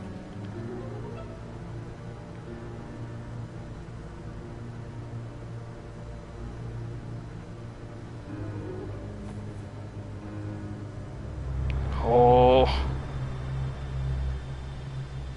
The divide between friends. The mind sparks are flying right now. Hey, Riku. I think I'll jog your memory. Go ahead and try. And we enter the Riku retrieval arc.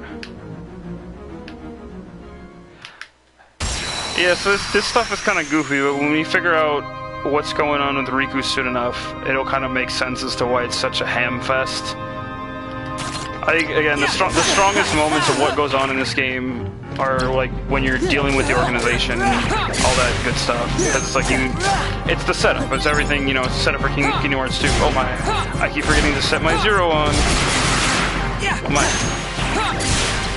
Freeze! Power! Riku has slightly more health than he does the first time we fought him. Ooh, he broke that whole chain. That was not good. Oh, please heal. Okay. Well, not heal, but give me my cards back. I might need to waste a slate here. Oh, wow.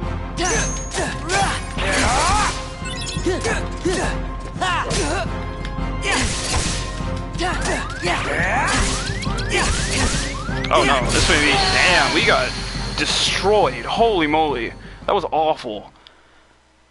That's fine though. Probably take that fight a little more carefully. I think now I might need to switch out that regen card. I just haven't gotten a lot of heal cards because I haven't been doing a lot of item farming, card farming, excuse me. How much card points do we have? Still... Oh yeah. No, don't worry. I trust you. I'm not one of those people who suddenly thinks that because the internet's yelling about it that I know, right? Yeah, get good at this card game for children. I just lost at Yu-Gi-Oh! On stream, kids. Yeah, just because people are yelling about pineapple and pizza doesn't mean that it didn't exist before people were yelling about it on the internet, so take that to the bank. As someone who used to cook pineapple pizzas regularly because people ordered them, I'll let that one sit. Anyway, let's get busted up by Riku once again. I think I'm gonna use the Jafar card right at the gate too and see what happens with that. What's nice is if you can stock the enemy cards, like there's no limit to what you can stock with them. So like I can have like 20 enemy cards if my deck allowed for it. Probably not super feasible. You actually want cards in there. But...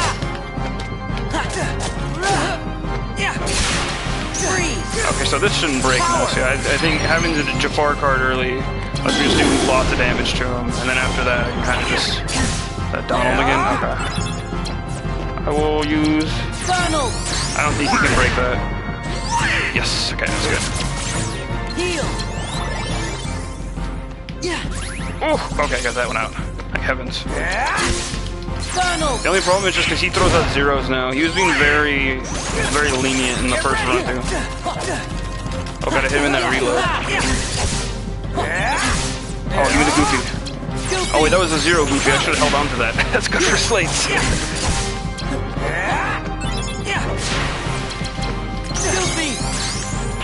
Ah, his zeros are the worst. That is just utterly the worst. Okay, I'm gonna throw on the regen card now. I think that's worth it. Okay, there we go. I at least broke him out of his slate. Perfect.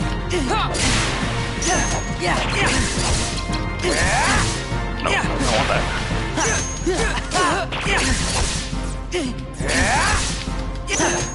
Just your recovery on some of these attacks. Like if you're not ready to be unbroken by cards, it is a pain.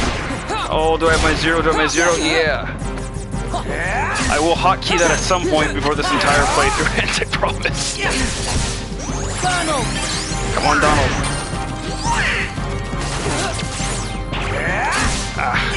Yeah, his zeros are just rough. And my regen is already out. Oh, break that? Yes. Break that? Yes. Okay, good. That was very good.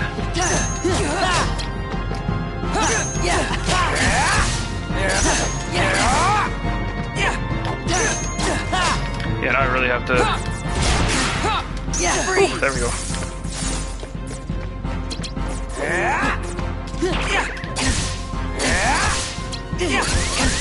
Oh gosh. Oh man, that just barely broke it. I hope they didn't waste those cards. Oh no. No! Oh god, this is gonna be really bad. I think I'm gonna break out first, but... okay. Okay, I got the heal in. Oof. I need to keep my reload up too. That's another tactic. It's like you can slowly like tap your reload gauge and it never goes down. Like so I can keep it like stocked on 1 if I find free time. Oh my gosh, he's just not letting up. This is the worst. So much pressure. Oh no. Oh god, that's terrible. Jesus. Yeah, this is what I mean though, like the Riku fight, and there are more Riku fights too. Like that's what I mean. Like we're just at the cusp of what I'd call like acceptable for doing this fight right now. Like it doesn't help that I can't see my life bar in the corner either. Like I believe that'll be fine, but yeah, that was really close. Okay, I'm gonna give it one more go. I mean, we're gonna keep going until we go. I hope it doesn't turn into this will not turn into my Kingdom Hearts 1 extra boss stream. I guarantee that.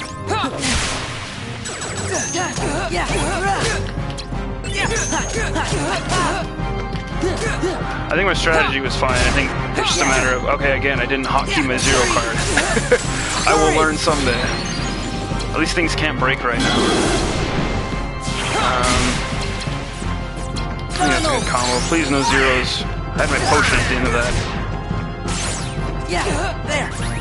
Oh, thank heavens. I was afraid that would not go through. I might also need to rearrange my deck order if things go poorly again. I don't know. We'll see.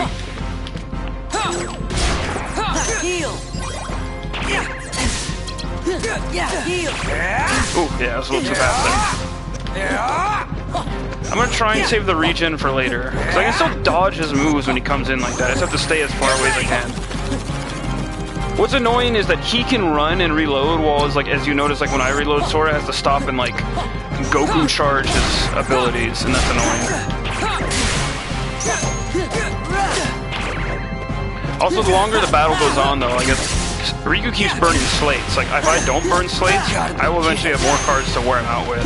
So we're gonna have to probably play a little attrition here, but I don't know. I don't need Simba. Let's go. Oh, please no zero. I need this cure. Oh, that was bad. Yeah, okay. That was really poor on my part. I should have used it with the blizzard instead. Oh, yeah. So this is more of what, like, I don't want to say high-level Chain of Memories play is like, but it's like this is how intense it can get. It doesn't get too much crazier than this, like, because at a certain point you can just like grind out the difficulty. Oh no! Okay. Give me that oogie boogie heal. Ah, damn, that's awful. Jesus Christ. Oh, I don't feel good right now. That's okay. I didn't expect them to be that bad. I know the later ones are bad, but okay. Let's hotkey that zero first, because I keep talking shit about that and not doing it. Do I have any other zeros? Okay, I really don't have zero anything. Holy moly. Ooh, that's a good card. Do I have a space for that? No, I don't. Okay. What's the hotkey button? I know there's a button for it. Is it L? No, is it? No, it's not sort. It's... No, it's organize. Well, that's frustrating. What's the... Oh, shortcuts, that's it. Okay. Then shortcut is... I forget the way that shortcuts work, but I know that's the one I want anyway. Hopefully. Well, let's go.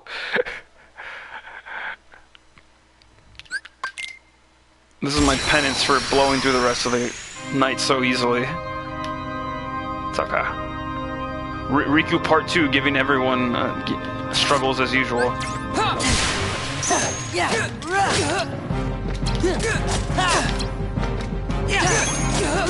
I'm gonna try and play a little safer if I can.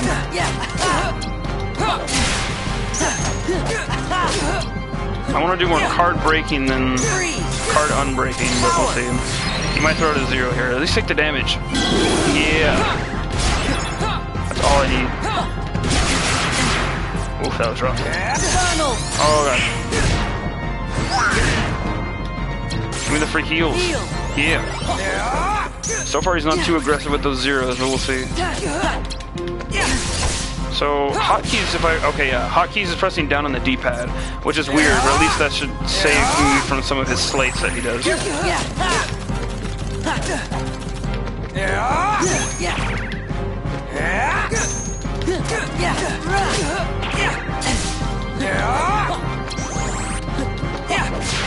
I kinda wanna wait till he throws out a slate, because I don't wanna break it.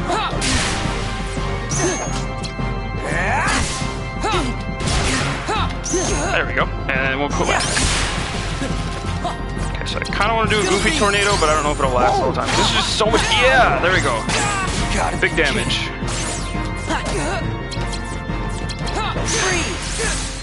There we go. Okay, much better. Okay, I think I'm getting in the swing of things. I still have my Oogie Boogie recovery too, which I will probably activate much earlier if I need to. Oof. Yeah, this is definitely where the game can be like make it or break it for some, because some of these Riku fights are just ridiculous. Like, see, right now I'm just kind of like out of cards. Like, I could throw some more cards in my deck, but I just don't have like a generally higher amount of cards that would make it that much more difference. I don't know.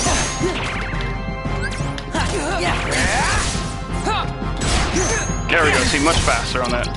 Oh, I messed up with this. He might zero this. Oh, come on. Last to the heal. Heal. Yeah. Okay. Super lucky boys. Uh-oh. I might, for comfort, just need to break that. And that didn't even break. Great. Because see, he has his ability down there called Incrementer. I forgot exactly how that works, but I know it adds different values or like keeps things from getting broken. I really want to keep hitting him while he's in his reload state. Just lay on the damage. It definitely gives him a higher attack boost because like his numbers are blue, as you'll see when they get played out. Oh, Donald, thank heavens. Donald! Heals his heals. Oh, no. Okay, I'm gonna use Oogie Boogie now. I feel like that's safe. What am I doing? I could have broken that. I'm not good on the draw with that break card, even though I said it. Hey, at least I have it, so I can't yell at myself for that anymore.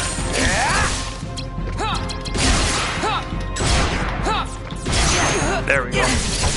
Okay, now I'm kind of playing a little... Oh! There we go. Oh. Sorry for anyone who joined later. You got the most intense part of the night.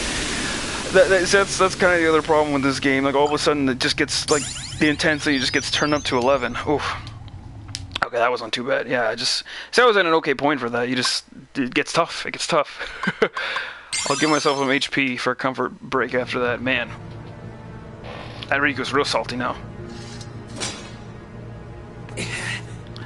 But that's higher level chain of memory stuff. Sora. You really got to be on the ball with your cards. But I still won't remember a thing. Come on, Riku. Let's quit fighting. Let's go help Namine. Together. Right. So like you. Sora. You're always trying to worm your way into my heart. Hold on. Jesus. When did I ever do that? Huh. You forgot that too? You never cared. It never mattered to you. Oh my god. Just running away. You won't push me Like, away. I love how much he's hamming it up. Like, I love his voice actor just tearing into it here, but gosh. Oh, Magnet Spiral's really good. That's actually a really good move for clearing, like, basic enemy waves. But, oh, super. That's super what's going on right now.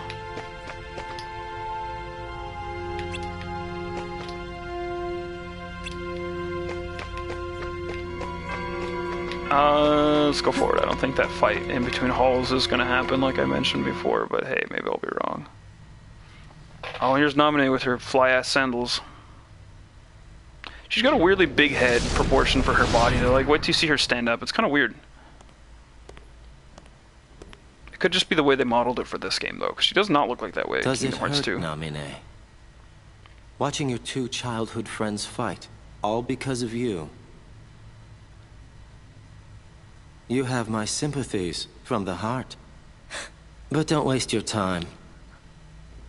So there's some irony in Nobodies his can never hope to be somebody's statement because nobodies don't have hearts, quote unquote. That's the joke. That's why she was so like, Nani?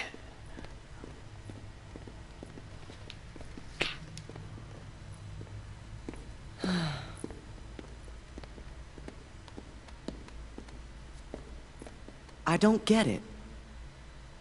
Riku and I, we both want the same thing.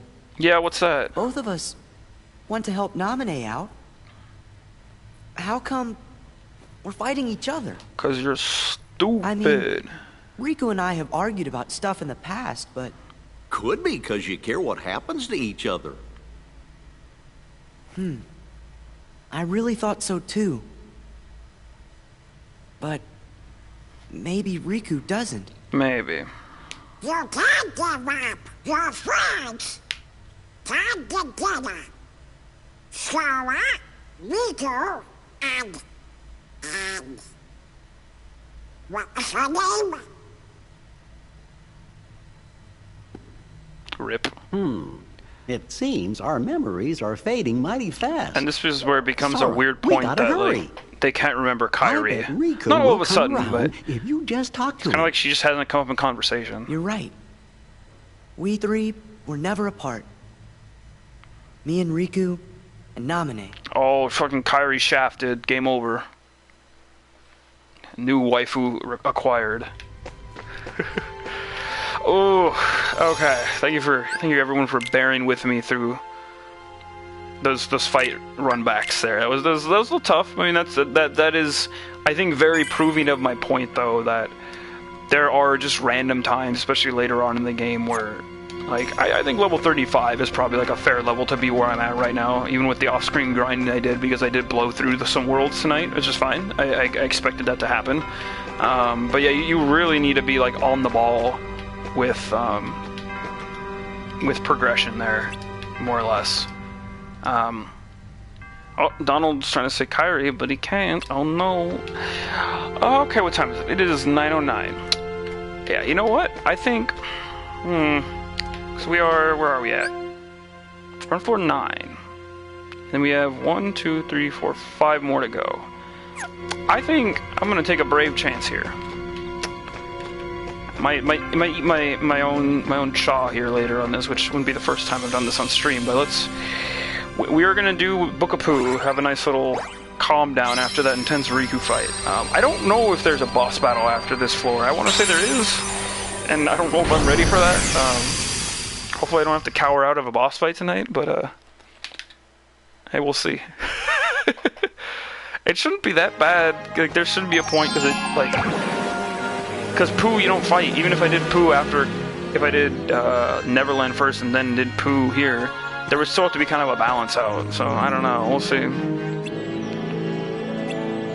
So yeah, Pooh is once again looking for his friends in this memory world.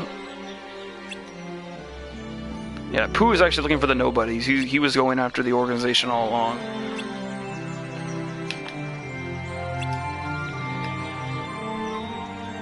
And as is life, we are all hungry like Pooh.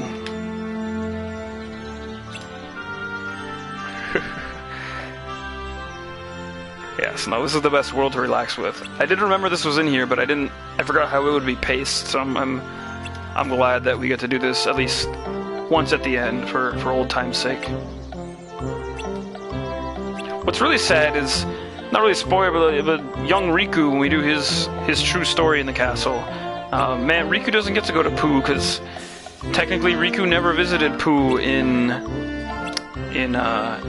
Kingdom Hearts 1, so Riku only has 12 floors instead of 11, so his streams should definitely be very smoothly paced. I can't promise no deaths once again, but we'll get to Riku when we get to Riku. But yeah, Riku doesn't get a Book of Pooh adventure. He's not blessed with such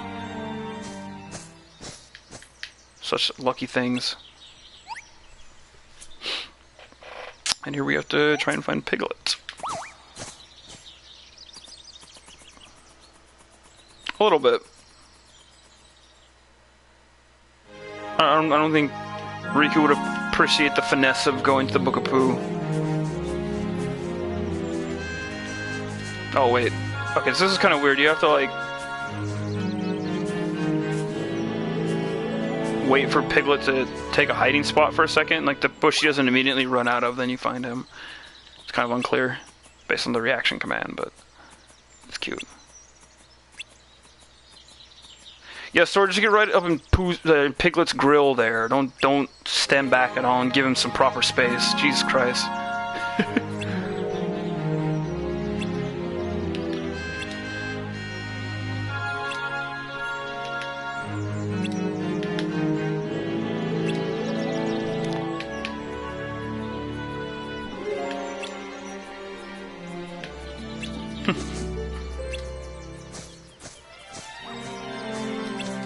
No, bring him with you. It's a party. Also, now that we're here in Book of Pooh, I can do a little bit of commentary based on like the differences between this and the Game Boy Advance version. So Book of Pooh and Game Boy Advance is way less intense. I don't want to say intense, but way less fleshed out. This is essentially like somewhat of a one-to-one of, you know, Pooh in the PS2 version of Kingdom Hearts, or like Kingdom Hearts 1. A little less on having to wait in between worlds, but a little more on... Do you get anything in here? Is there a chest or something?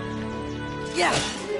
Oh, that's what this is. Okay, so Pooh's world, another advantage of it is you can break a lot of pots here, you know, go all Zelda on them, and that's a good way to get health, and also Moogle points, as you can see here. There's a bunch of pots near Rabbit's house, and as inefficient as it might seem, it's one of the best ways to farm Moogle points, and there's actually a trophy for getting like X amount of Moogle points. This is kind of the best place to do it, at least that I found. Most people kind of had the similar consensus online, but let's see, Piglet's indecisive, and then what is Pooh trying to say over here? Pooh following me? Oh yeah, and Pooh's just like following me down the path here. So you just go from like room to room basically, and you think each room is just like each area you went to in Pooh's world. So it's a nice little breakdown. Yeah, see, once you break these open, Moogle points? Yeah, lots of Moogle points.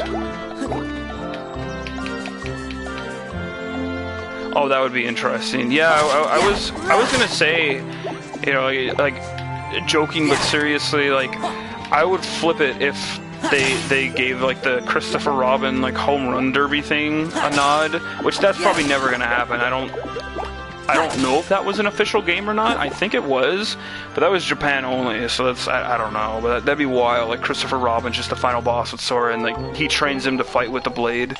Okay, so this is a weird mini game where you deflect what's coming towards you. It's just giant mutant vegetables rolling down the hill. And the controls in this can be a little wonky too.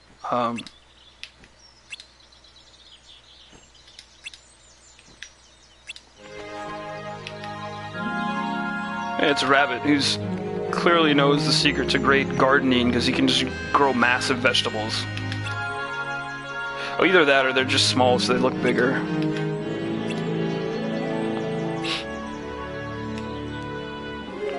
Yes, who else would it have been? Sora. Yes, I'll help. So yeah, it's mini game city for the rest of the night. But I think there's only 3 or 4, maybe 5 altogether. I can get done with them pretty fast though, because I have no reason to stick around with them.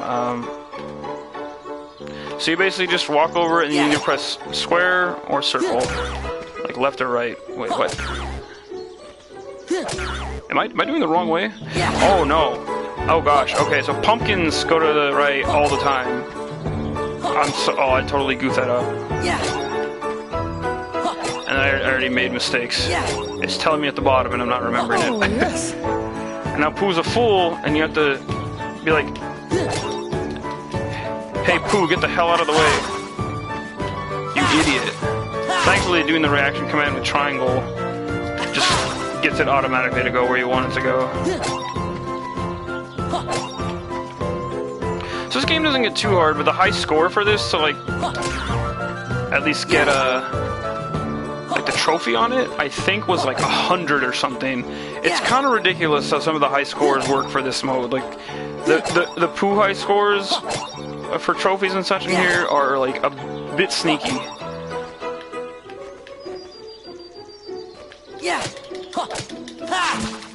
So the carrots you can hit out of the way normally, but you're supposed to try and mash it so the giant pumpkins roll down and go where they're supposed to. But you could not have that happen, and it gives you like a big error. Okay, we're good now. I'll just get to take my final error and end the game. But yeah, so that's I don't know if there's a name for that game, but you just hitting vegetables around. Fun little game, if anything. But yeah, in the Game Boy Advance, oh, look, this is the edgiest thing. /+. Cloud teleports behind enemy, nothing personnel, and uses /. That's fun, though. But yeah, maybe another time. And yeah, now at this point, Pooh's just going to follow us, and we'll keep going forward. But yeah, Pooh and Game Boy Advance. Way less than this. There's like a mini game where you do the vegetable hitting thing. I think you dodge though, and there's something else, and then that's it. It's so bare bones in there. Like it's nothing. Like I remember when I first played through for like trying to get completion stuff there were some items or like random cards you could get from there. It's different now, but wait, do you want to fly with balloons? Sounds dangerous. Sounds like fun. But yeah, there's so little in the Game Boy Advance Pooh level, and it's like it's kind of a shame. Like they could have made some fun like chill card games maybe. I don't know, but this is kind of more just like a balloon fight kind of mini game here where you float up the tree. Your score right now doesn't matter. I think you need a perfect score with all these little honey nodes that we're trying to collect here when you're going for the trophy for completion though. Like right now we're just trying to get to the top of the tree, so it doesn't really matter that much. And then hitting bees are like just barely tapping the tree. Like I'm taking hits right now because I'm being lazy, but just barely tapping the tree will also make you lose a balloon, and it's kind of annoying, especially when you're going for the completion aspect of it. Again, brutal mini games. Maybe Sora. So this is Castle Oblivion, right? And this is kind of based off Sora's memories, more or less. So maybe Sora remembers going to the Book of Pooh, but has like really weirdly traumatizing memories of it from all the mini games, and he remembers them being harder than they were because Sora is just kind of a shitter, and he would have a bad memory of stuff like that. So like he's remembering these as way harder than he should, and that's why they're so excruciatingly difficult in terms of getting high scores and stuff. I don't know. I don't know if that's a fun fan theory or not, but you heard it here first, so write that one down.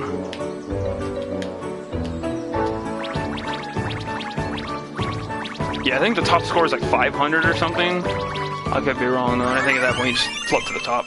Easy, easy. Oh look, it's Owl.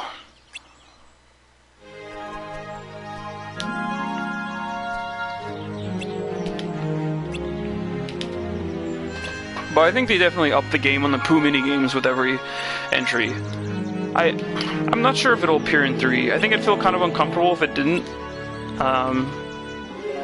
Because they reference the Book of Pooh in Birth by Sleep. Like, you meet Merlin in Hollow Bastion, and you, one of the characters, I think Terra, comes across him, and he's like, Merlin's like, hey, I need you to get this book for me. It's like, it brings out your latent power if you read it, but you don't have time for that. So it's like, you don't get to do the Book of Pooh world. I think there's like a mini game in there, which we'll get to that way later, where they like reference it, but that's about it.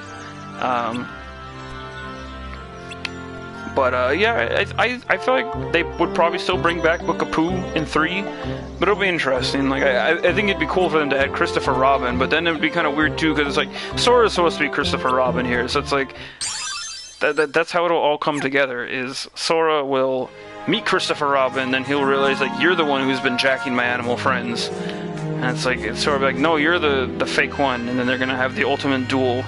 Christopher Robin just pulls out a baseball bat and it's all over. Oh, this one's fun and not fun. Man, this one is the worst to get the trophy for. Hold on. Actually, no, it's not. The next one is, but let me get there really quick. So it's a Tigger bouncing game, you know, same old, you know how it goes. I don't think there's trophies or excuse me, chests or anything around here. Oh no, there's a chest up there. What in the world? Can I get up there? We'll see about getting up there in a minute. Let's play the game first.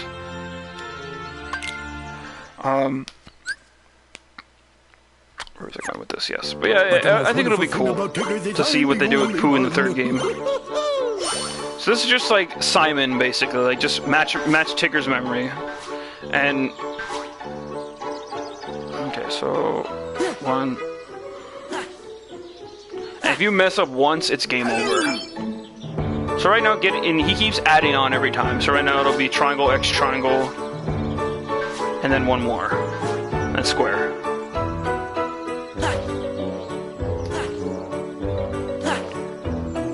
So getting the trophy for this one takes like 100 or something. It's stupid. Eventually it does stack up, so like you're just hitting like 10 every time, so it's not hard. But it is rough sometimes. Like I just basically had to get a piece of note paper and write down every time which one he added on. Thankfully he'll do like 2 jumps sometimes, so you're not just adding 1 every time. But it is still like, oh, when you're going for the trophy on this one. It's kind of insane.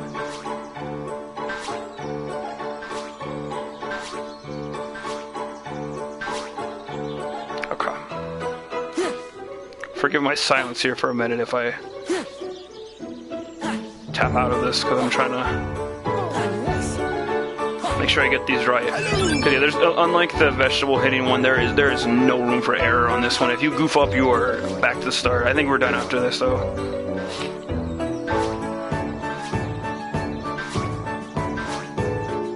Okay. That was pretty easy, actually.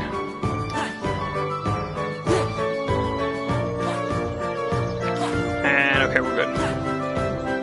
I'm gonna jump to the wrong one so we can end the game. Because that will go on forever until you fail, basically. Because Tigger is a memory madman.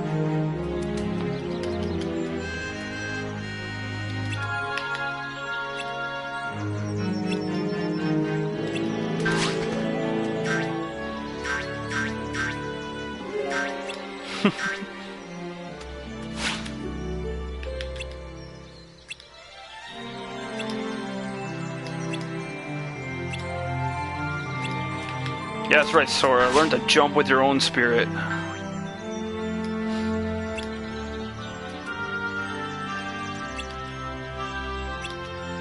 Wait, what does he give you there? I think it's just another slate. Like you just that's your bonus idly romp. Let's say it's a Bambi thing.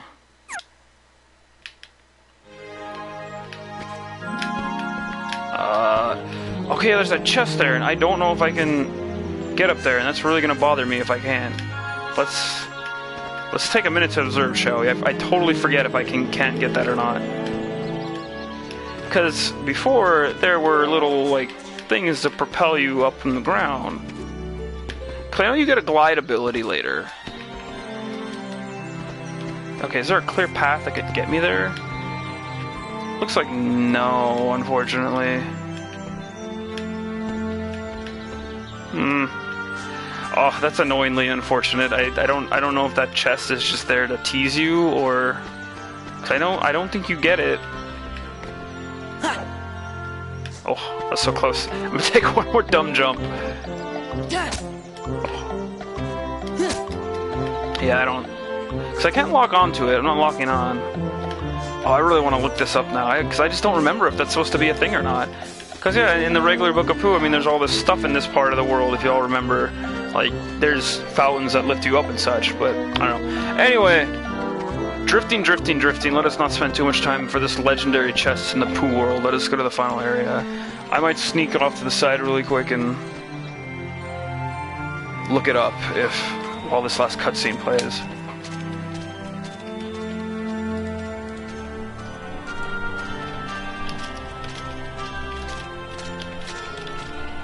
Cause I'm just dead curious as to. Oh, this minigame is pretty weird too.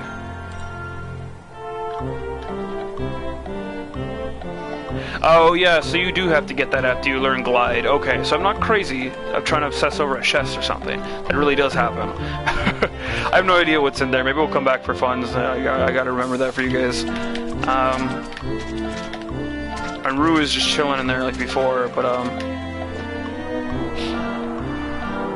there's an overdramatic scene of Sora just getting boosted up in a wind tunnel. And this is another fun one. He's just free falling with Pooh. This one is sort of in Kingdom Hearts 2, so it's reused a little, but it's neat. Again, these are generally much more interactive though than the ones from 1, whereas like the minigames in 1 were a lot simpler. But the ones going on here are a bit more to them. I'm fine with that.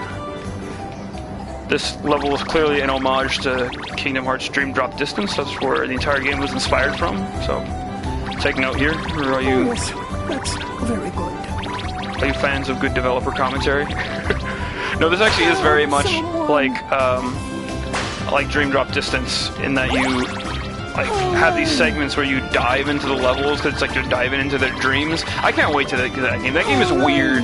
That's another game that I'm keen on going into. I mean, I'm keen on all these, of course, as y'all know, but that Dream Drop Distance is so weird. That's definitely one where like people have played it, but like not a lot of my friends I know have played it because it's just that was like the point after Birth by Sleep where people were like, okay, just like get us to Kingdom Hearts 3 already. But little did they know, 7 years. Anyway, Rue is there just chilling. He fell down a wind tunnel. Because Tigger is terrible and cannot get here in time.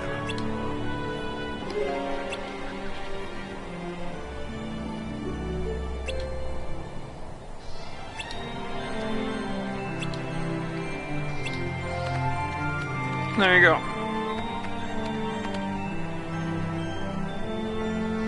And then everyone just finding good slates for him. Hey, Mega Ether, that's good. That revives all your magic. Yeah, there are way better healing items later, too. Like, I've been using high potions for everything. Obviously, I don't need to. But, high potions are, just what I have high numbers of right now. But there's, like, elixirs and mega elixirs, and there's, like, really strong healing items for stuff later. So eventually in my off-screen grind, I'll try and get some of those into our deck. So here's probably what I would consider the worst of the minigames here, just because of how weird it is. Okay, so Eeyore is a poop and he's lost his tail again. Just fine, it's to be expected. Pooh finds honey, but not his tail. And as Sora aptly points out, in this weird memory world, it's the bees you need to worry about. So this honey hole over here, you got a mini game here in which you actually use cards. This is unique specifically to Chain of Memories here. And you basically just fight the bees. It's kind of the worst game ever because the bees also have like attack values at the bottom. And basically you just have to get rid of a certain amount of bees on the side. Not too hard, honestly. And then you have to also keep Pooh healthy. So the honey pot cards that I just put out are what heals him. His life bar is in the top left corner. You also have your reload page. So the reason why this game gets intense is because, like, right now I can just kind of clear things out. You can slate up some of the cards too, like, watch this. Oh, I did that in the wrong order. I think I was supposed to do Keyblade, win, but that's fine. Even without that. You just keep healing Pooh and going. Like, trying to use slates early on isn't always the best strategy, but the bees only take 1 or 2 hits to get rid of. So the trophy for this one, how I was saying trophies are ridiculous in this world, or getting all the Pooh trophies is just dumb, is I think you have to get rid of all the bees in like a minute. I think that's what it is. So you really just have to like play it out strong and hard. Even though you can use slates and stuff too, it's like you just it's quite awful, to be honest. That's why like I just hate this mini game. Because look, Pooh is now like on the verge of death. I'm gonna give him one more honey pot. Look, see, Pooh died. Like this mini game is no joke. All right, let's really dig in here. Try and play it smart. I'm gonna try and not use anything during the slate. And just save the honey pots for Pooh. Whoever's throwing them in, I don't think it's Eeyore, but what sucks too is like, even if he heals, you have to wait for the honey pot to break, so when the bees start flying out again, you don't have the ability to just like start breaking their cards as well. It's ridiculous. It's such an intense mini game. I think this is the last one for sure. The wind blocks everything away, and that's like the perfect time to heal Pooh out. Even though there are slates, I specifically work with the wind cards. But I don't know. I think the design here is interesting. It's cool that they tried to incorporate this stuff into here. But like really, I think it's kind of not the best. We're doing a bit better this time though.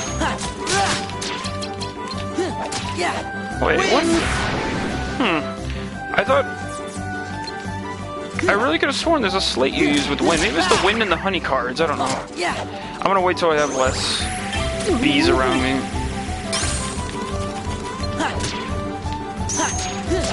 We're almost there. We're almost there. Okay, honey storm. That's it. So that's the one. That's like use that to finish it off. Like I did 1:30. That's not bad. But to get a minute for this, you really have to be like on it with the card breaks.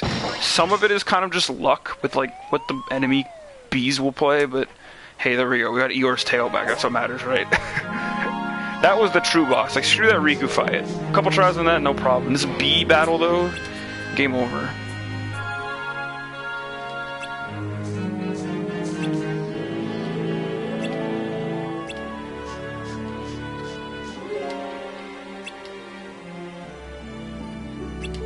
Yeah, we didn't give a shit about your tail, Eeyore. Get out of here. Poor little guy.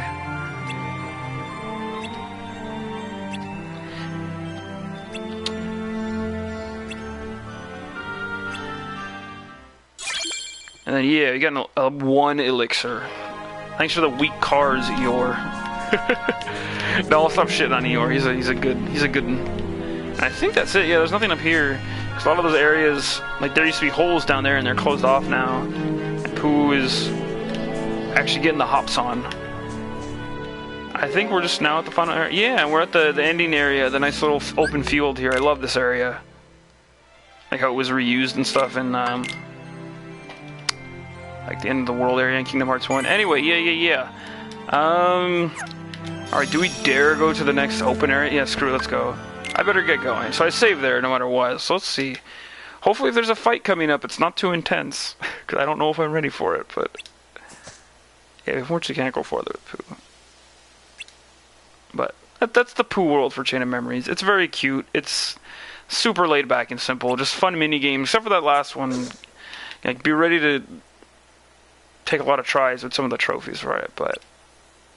You know, it's the same kind of charming experience you get from Pooh. And it's nice that it's not just a complete repeat minigame wise. Like, it's actually kind of a fun little break here and there.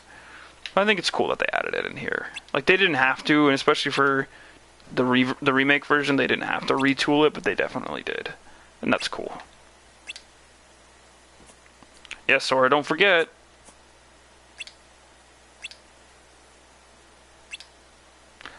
Oh. What a good bear. And you get the Bambi card. There's something there. Yeah, you don't get those other Pooh cards back at all either. They're just there for that world, and that's it. There you go. That's Pooh. So, I forget what's up here, because I know stuff always happens in the later floors, but I never remember. Where'd Riku go? Guess he must have finally got tired of fighting with you. Thank heavens. I sure hope so. Yeah, look at Sora looking all smug. Yeah, I totally kicked Riku's ass.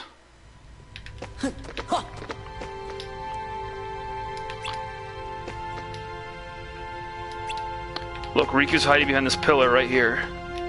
No. Oh, okay. Fingers crossed. Maybe we'll get lucky and not have to fight. So we can calmly land on the next floor. So what's going on, Vexen? Your Riku was supposed to counter Sora. Which feels nice after Pooh What's anyway. he waiting for? Where is he? He's hiding somewhere to lure Sora deeper into the castle, right? I suppose we should just leave it at that, you know. Aha! Oh, I see now. I would have never guessed that. So sorry, Vexen. Silence! Predictable response. Forget it. Men without hearts are so boring. You're one to talk. As if you have such a heart to speak of yourself. That's enough. Oh, baby. Marluxia. Then we have Mr. Pink Petals himself, the best. Vexen. He's not my favorite, but Marluxia's cool. The cool. fact is that your project was a failure. You'd best not disappoint us again. Disappoint you? You go too far. In this organization, you're number 11. I'm number 4, and I will not have you! I've been entrusted this castle in Namine by our leader. Yeah. Defying me will be seen as treason against the organization. Traitors are eliminated. I believe that's what the rules say. Who needs a half-baked good-for-nothing anyway? Vexen, you cannot win against Sora. Pity to be so ignorant. As you're only able to see the surface of things, I should not expect you to sick appreciate Grim Reaper my true scythe. might. So cool. Oh? Then let us watch as you prove it. What? None of us wish to be suspicious of a comrade. Your insincerity is comforting. And there you go. You give a challenge like that to Vexen and he'll seriously want to eliminate Sora. That would be an unfortunate denouement. Man, who the fuck says denouement? Now, Marluxia's cool. Marluxia's kind of like... What to do? Oh, hold on, I'll talk in a minute. Your hero is soon to be wiped from existence. But I believe there is a certain promise that he made you. Oh. Isn't that right, Namine? Yes. He's so cool. Yeah, that's Marluxia. He's kind of like the big head honcho, leading things here in the castle anyway. Floor. We've got it up pretty high. Yeah, we're on floor 10, by the way, now. And that must mean we've lost 10 whole floors worth of our memories. Sora, it's still not too late. Don't you think we should turn back? No. Can't do it. I ain't walking down through those Because floors. That would break an old promise that I made. An old promise? What would that be? On the islands, I promised Namine that I'd keep her safe. No, you no matter didn't. What. But I forgot it. Whoops. I didn't remember until I started forgetting everything else. A promise between the two of us. That's why I can't leave. Now that I remember the promise, I have to keep it. Of course. And Jiminy's We understand, tiny glove Sora. caressing Sora's face. Ooh, did I look out? Are we... Is this... Oh, okay, thank heavens. That is the most relaxing feeling ever. Let's go see what the friends have to say first, though, before we wind down. Yeah, okay, so that Riku fight was the last big thing for the night. Good, good, good, good, good, good. Wow, we're up pretty high, like you said. And we have four more worlds to do, technically. Well, 3.5. We'll spend that. But yeah, Marluxia.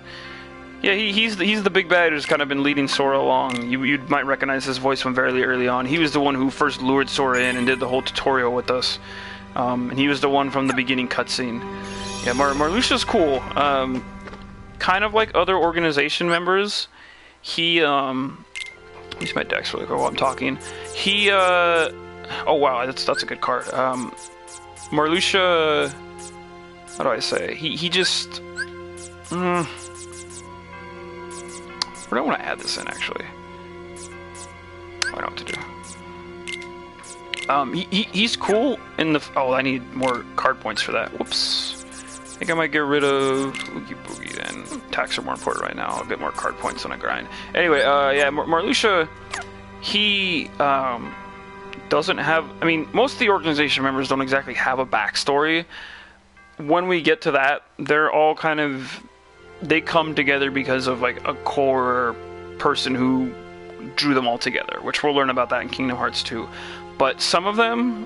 I think everyone up to Axel and Syx are kind of fleshed out at some point in the story, which everyone else after sans Roxas, so I think that's Demyx, Luxord, the card guy I was talking about, Marluxia, Larxene, and I think that's it?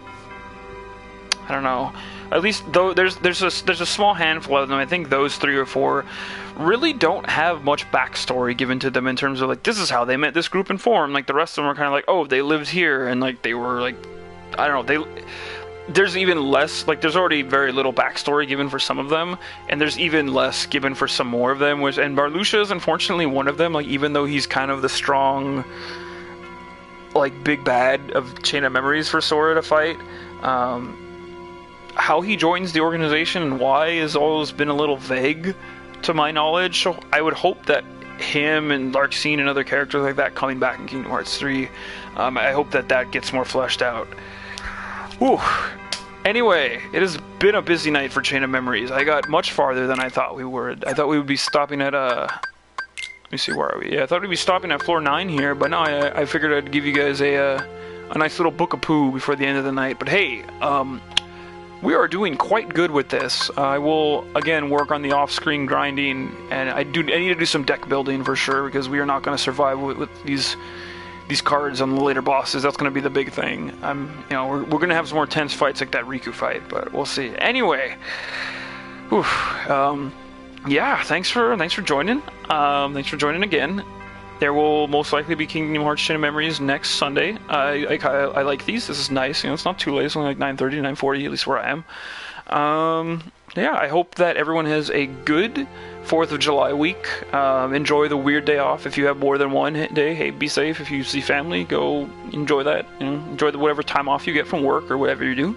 If you unfortunately don't, or if you work retail or something, or any sort of job that might actually be open on 4th of July, hey, thank you for working on a holiday day. Yeah, aside from that, thanks for stopping by again, and everyone have a good week. It's been good stuff.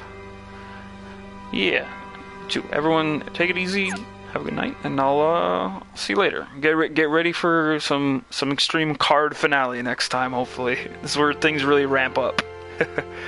Take it easy, everyone. I'll see you later. Bye. Good night.